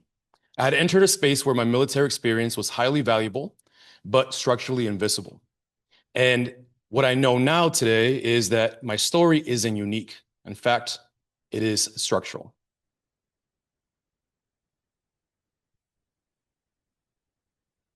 Every year, 200,000 veterans transition out of the military, and the vast majority are funneled into narrow set of industries, defense, government, or contracting. And not because that's where their potential ends, but because those are the pathways veterans are told are reliable or safe. This was pressure tested last year with the federal workforce reductions that left many veterans unemployed. And at the same time, our cultural institutions, our museums, our media organizations are facing similar pressures and a growing need for resilience. They need operational leaders. They need mission-driven talent. They need people who can execute under pressure. And although veterans possess these qualities, there is no system connecting these two worlds. So what we have is not a talent problem. What we have is a systems failure. This is where the opportunity becomes very clear. On one side, you have a highly skilled, underutilized veteran workforce. On the other, you have an $800 billion creative economy, one of the fastest growing sectors in the country, and a sector that will continue to evolve despite AI. It will always depend on human creativity, human judgment, and cultural context. And yet, these two markets remain structurally disconnected. Not because there isn't value in connecting them, but because no infrastructure exists to translate between them. So this is not just a gap, this is structural vulnerability. AVAC exists to solve that. We are the translation layer between military experience and the creative economy. We take what already exists in veterans, leadership, discipline, operational excellence, and we translate it into cultural pathways. We activate veteran talent through structured programming and real institutional engagement. And we partner directly with institutions to create hiring pathways. In that respect, AVAC is not just a program, it becomes infrastructure. What makes AVAC work is not just what we do, it's how we're designed. First, we are sector specific. We are purposely built for the creative economy, a sector that has been historically overlooked in veteran workforce transitions. Second, we are narrative driven. We approach storytelling as a powerful workforce tool, helping veterans translate identity into alignment while expanding the way the creative economy understands veteran talent. Third, we are institutionally integrated. We're not placing talent into the system. We're building the system with institutions themselves. And finally, we are a pipeline, a multi-stage system that converts exposure into placement at scale. This is not adjacent to the market, it is embedded into it. This model scales because it aligns with how funding already works. We generate revenue through institutional partnerships. We unlock workforce alignment funding, redirecting capital already allocated to veteran transitions, and we layer in corporate and philanthropic capital aligned with workforce development and inclusive growth. So we're not creating a new funding category. We're aligning existing capital with an unmet demand. And that's how this becomes sustainable, and that's how it scales. And this is already happening. We are launching our pilot this summer with the Library of Congress through the Veterans History Project. We're building recurring program delivery with the Smithsonian. We're partnering with Boston University on curriculum and research. And we're engaging institutions like the Rubel Museum here in DC. These are not early conversations. These are active deployments in our testing of the system. Now I will pass it along to AVAC's project manager, Sarah, to talk about our engagement over the past 10 weeks. Hey everybody, my name is Sarah Markison and I've had the honor of working as the project manager for AVAC alongside Fidel this semester. Here's a quick look at our team and I'll walk you through what we've been working on this semester. So to start off with our tech team, they took a look at a ton of other veteran-serving workforce development programs and thought, what are they doing to recruit? They looked on the tech side and built the infrastructure for AVAC. They created 3 reusable live Airtable forms that AVAC can use for recruitment and track interest. Next, our creative team poured all their effort into creating the beautiful brand book, pitch deck, and marketing materials that you see behind me. And finally, our strategy team helped to accelerate fundraising and partnership velocity for AVAC by evaluating local businesses as corporate sponsors, evaluating local veteran-serving organizations as part of the pipeline, and researching over 50 different DC-based arts and cultural institutions as future partners for AVAC. Back to Fidel. So now the question is not whether this should exist. The question is how fast we build it. We are raising $500,000 to prove this model here in DC, activating institutional pilots, delivering cohorts, and establishing the foundation for national replication. But more than capital, we're looking for partners, introductions to institutions, strategic mentorship, early believers who understand that workforce infrastructure is one of the most powerful levers we have for economic mobility. Because this is not just about veterans, and it's not just about the arts. This is about building a more resilient, diversified, and future-ready workforce system. And we're inviting you to help build with us. Thank you.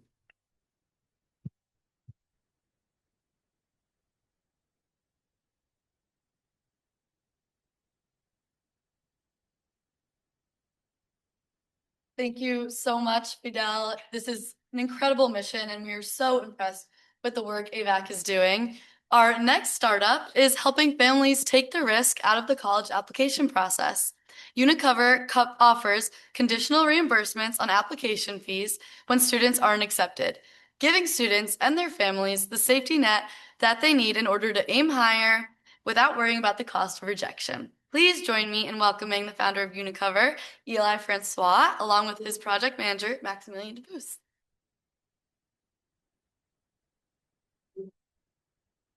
Hey everyone, I'm Eli Francois, founder of Unicover. And before I get started today, I want to learn a little bit more about you. Be it that I'm at Georgetown University, I figured this room knows a lot about the college application process. So a quick show of hands, how many folks here applied to at least 10 colleges? Okay.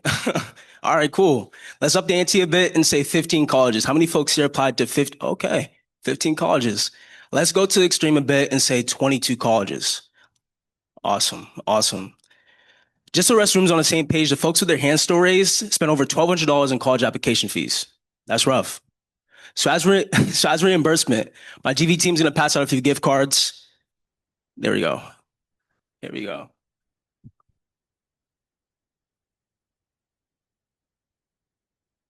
Right here? I got you. Get my steps in. I'll let them finish that up. The crazy part is, even if those folks cut just half those college applications, they'll still be down $600. But that's reality. Applying to college is a numbers game, and every application you put out is more money out of your pocket. Let's frame it this way. You drop your phone and crack your screen, that's covered. You get stuck in traffic and miss your flight, that's also covered. But why is money tied to one of the most important decisions in your life, the college application, not covered? The journey to answer that question became Unicover, and our mission is to help families save money applying to college. Zooming in, students are spending over $500 million in college applications. And currently there's 1.3 million students in a gap, meaning they're too wealthy for fee waivers, but still too stretched to apply freely. Despite those roadblocks, students are on average still applying to 7 schools. And as you can see, that number is clearly rising. So when they get rejected, that money's gone. And that amounts to $350 million lost every single year. So what do students do? They cut their list, they drop their reach schools first, and not because they lack the aptitude, but because they can't afford it. Zooming out, the student financial protection market is $10 billion. That's tuition insurance, renters coverage, and healthcare coverage aimed towards students. Application fees alone, that's $624 million spent every year out of pocket. So imagine this. Unicover being the safety net for just 100,000 students is $25 million in revenue and $12 million back into families' pockets. So just like AppleCare covers the AirPods your dog just had for lunch yesterday, Unicover lets you insure the money you spend applying to college. And the way it looks is simple. School districts purchase Unicover for their students. Students don't pay anything out of pocket, but they can log into our platform and apply that coverage to their college applications. From there, once they're in our platform, they'll see our match score system. This ensures that they're building balanced lists, and college and high school counselors appreciate this because it's enforcing what they're already telling students in person. From there, if a student's rejected, they get their money back. The next obvious question is, how do school districts afford this? I have 2 answers. One is Title IV-A. It's $1.4 billion in federally allocated funding for college readiness programs. And 2, school districts already allocate their own funding for things like SchoolLinks, Squire, and Naviance. These tools help students find the right college for them. We help students protect the money to get them there. So we're not looking for new funding, we're building on what's already there. We're able to provide coverage for over 1,000 universities and over 200 conversations deep with counselors, principals, and district administrators. What we keep hearing across the board is the same. Students who don't qualify for fee waivers are at a disadvantage. Here are a few stories. One student's parents couldn't afford college applications. That student was left to babysit to cover the costs alongside the stress of senior year. Another student did qualify for fee waivers, but their parents were worried to fill out the paperwork due to immigration status. So as you can see, this isn't a niche problem, it's real and is everywhere. So as we ramp up, year one's about proving it. We have 25 school level pilots ready to prove the business model. From there, we'll take those school level pilots district wide, targeting 3 to 5 districts, serving thousands of students. In year 3, we scale. 10 districts unlocks $2 million in revenue, with expansion focusing on our warm network in Georgia, New York, Massachusetts, and of course, right here in the DMV. Speaking of a warm network, I want to brag about the team. Daria Anaya is a founder and resident at New York University. He leads a Pupil, a peer mentoring platform. He's also been a VC at Latitude Ventures. Vanessa Ford is a nationally recognized advocate for educational equity, and she's led partnerships at Better Mind and Mentor Collective. And finally, Mark Stein is the CEO of Underwrite.ai. He has over 20 years of experience in insurance in an early mind at GradGuard. The MVPs of the semester have been my GV team. Running point has been Maximilian Dabos alongside a team of strategists and creatives. I'd like to pass over to Max so he can highlight some of the things the GV team has been handling the last 10 weeks. Thank you, Eli. Hi, I'm Maximilian Dabos, and I've been the project manager on Unicover this semester.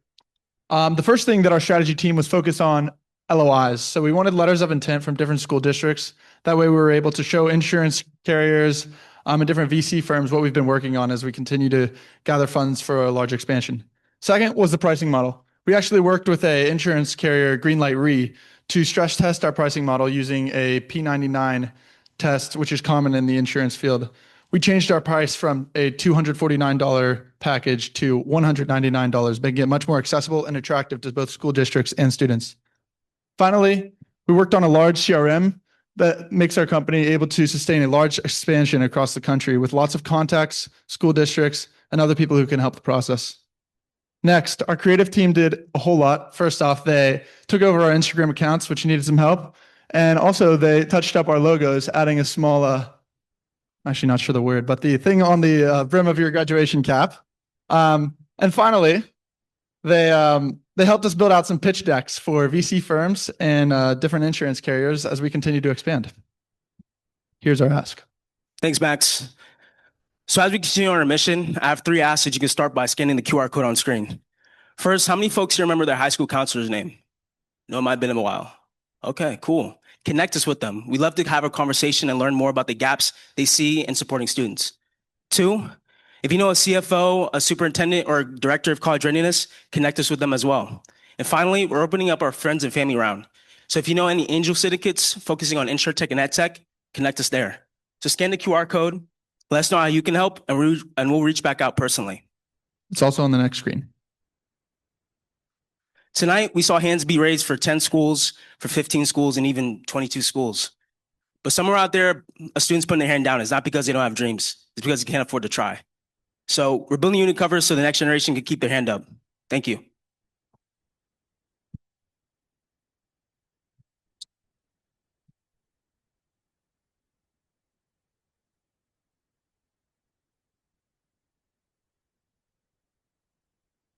Thank you, Eli. I think everyone in this room who's been through the college application process knows how valuable a startup like yours is. We're also excited to see the continued impact Unicover is able to have.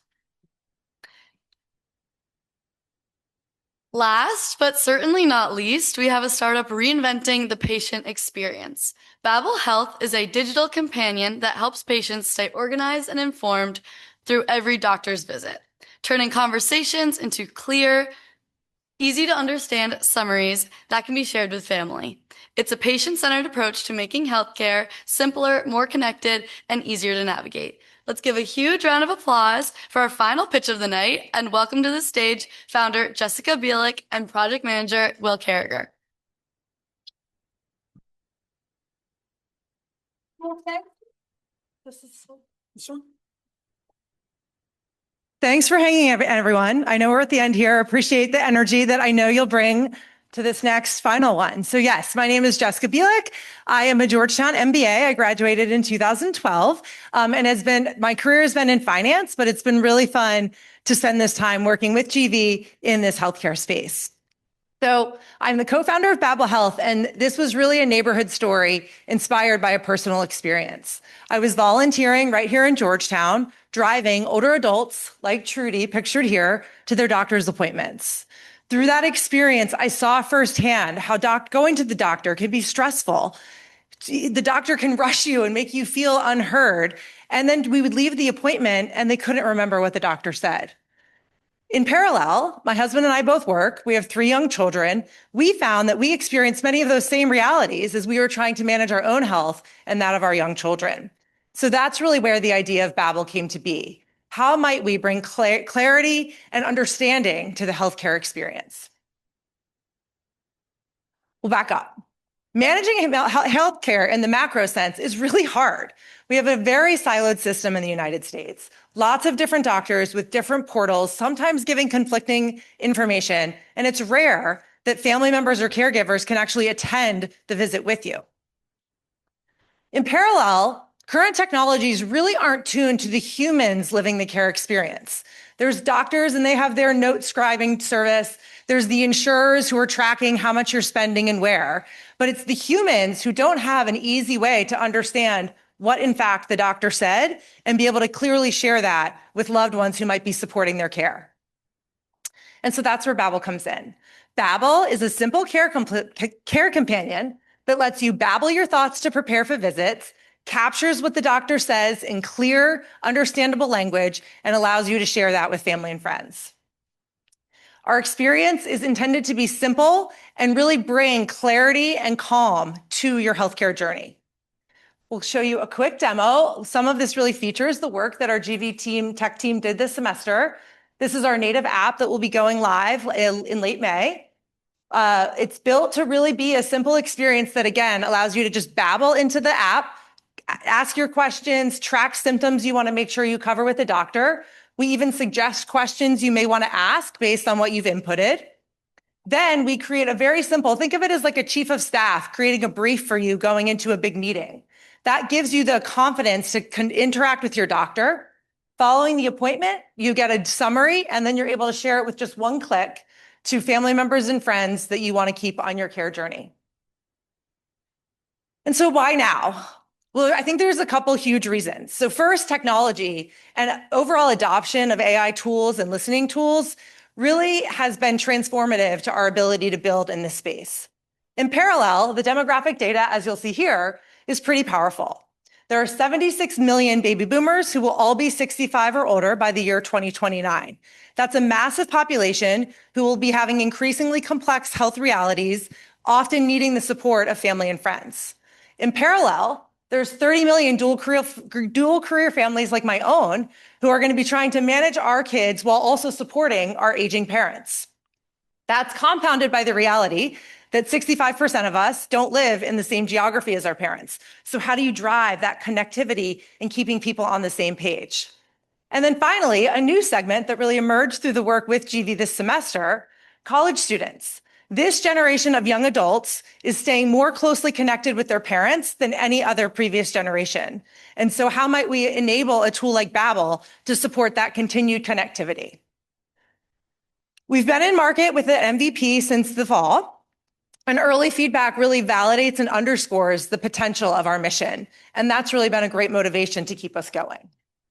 Can read these here. My favorite, dude, my mom would love it if I used this with her when I went to the Student Health Center. There's lots of great ideas. We know we solved a problem. We believe we solve a problem. Can this actually be a business? And we have 3 reasons to believe it can. First, going direct to consumer. As I mentioned, we've been sort of live with a beta app since the fall. We have over 200 users actively using it, providing feedback. Modeling after examples like the menstrual cycle tracking app called Flow. They do about 200 million a year in revenue. That's sort of our North Star for this avenue of the business. Additionally, an enterprise app. We're currently live in 2 clinics where Babbel is offered as a perk to patient panels, allowing for the physicians to give more value and clarity to their patients and eliminating the need for physicians to field after-hour calls and write handwritten notes during the appointment. And then finally, a practice workflow. This came from user feedback from the physicians we are interviewing. This is really an ability to capture what the doctor is saying in a medical note that can be transcribed into the EMR, as well as a patient-friendly version that could be easily texted or emailed. All that said, we're still very early. We just started working on this in September, in fact. And so we were excited to make great traction with our MVP and have been so grateful for the work of GV this semester and really helping us ground the market, product opportunity, and contribute meaningfully with tech, creative, and a lot of the strategic analysis of our opportunity. Go ahead, Will. Awesome. Thank you, Jessica. Hello, everybody. My name is Will Carriger, and over the past semester, I had the honor of serving as project manager for Babbel Health alongside these incredible consultants that you see on the board. In our consulting division, we had Lucy, Sid, Sebastian, and Marie. In our tech division, we had Brianna as well as Karan. And then in our creative division, we had Kate. And with that, let's look at all that they accomplished over these past 10 weeks.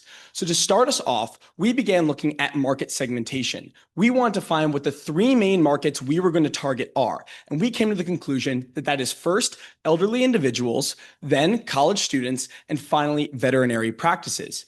After that, we looked at financial modeling and monetization strategy to determine if Babel Health could be a functioning and profitable business. Additionally, our tech division had a very busy semester. They started off with family sharing features to allow our users to share their health journey with their loved ones. After that, they focused on app development for our upcoming native app launch at the end of May.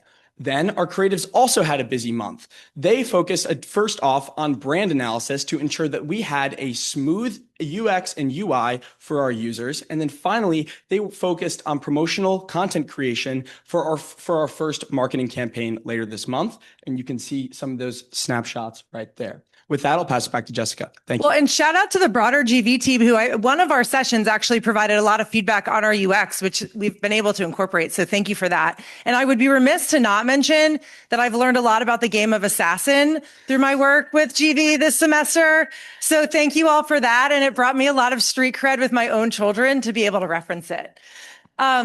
So thank you so much for hanging in there with us. And thank you for checking out Babel Health. My request for you today, we will be live in the App Store at the end of May. So would love for you to sign up using this QR code for our waitlist so you can be the first to know and check it out. Additionally, my background is in finance. So the healthcare space is new to me. Integrating and selling into the healthcare ecosystem is a space where I need connections and I need a team that can help me do that. And so if you know people who would be inspired by the mission of Babel, really bringing that clarity to the healthcare experience, please send them my way. Thanks, everyone.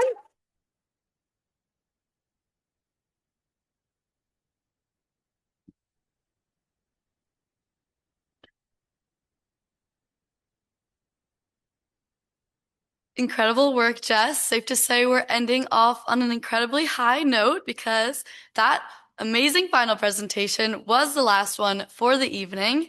What an incredible night it has been. We've truly seen the full range of innovation, creativity, and ambition on the stage tonight. Let's give one more huge round of applause to every founder who presented.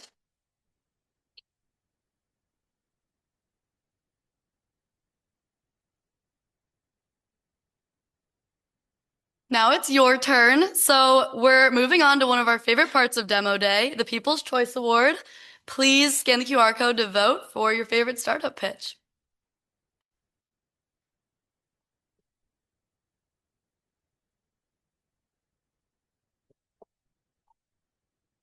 And while you guys vote for our People's Choice Award tonight, I just want to turn your attention to our Fall 2026 startup application. So to all the founders in the audience that want to apply to be in Georgetown Ventures next semester, or if you know any founders within your own community, whether that be at home or in DC, please have them fill out this form. It is officially open today. So thank you so much again for being here. And while I'm up here, I want to give a huge round of applause to Noelle for doing such an amazing job tonight. So we give her a huge round of applause. Noelle was so eager to jump at this opportunity to MC for tonight. So she's done such an amazing job. And with that, thank you guys all for attending. We will be having a networking and catering session upstairs with some really yummy catered food. And then also Anne has so kindly volunteered her time to stay after for a group question session for about 10 to 15 minutes. So if anybody in the audience has questions for Anne, please feel free to stay afterwards. If you could come to the front and sit down, and we'll do a 10 to 15 minute Q&A with Anne. So thank you so much, and we'll announce the award very shortly. Thank you all.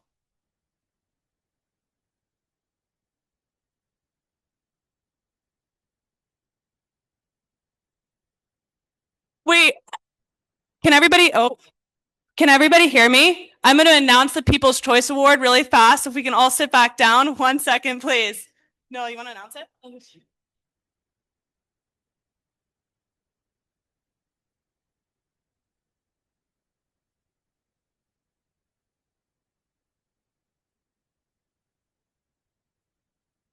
Okay. The results are in. The winner of our Demo Day 2026 People's Choice Award is Vamp.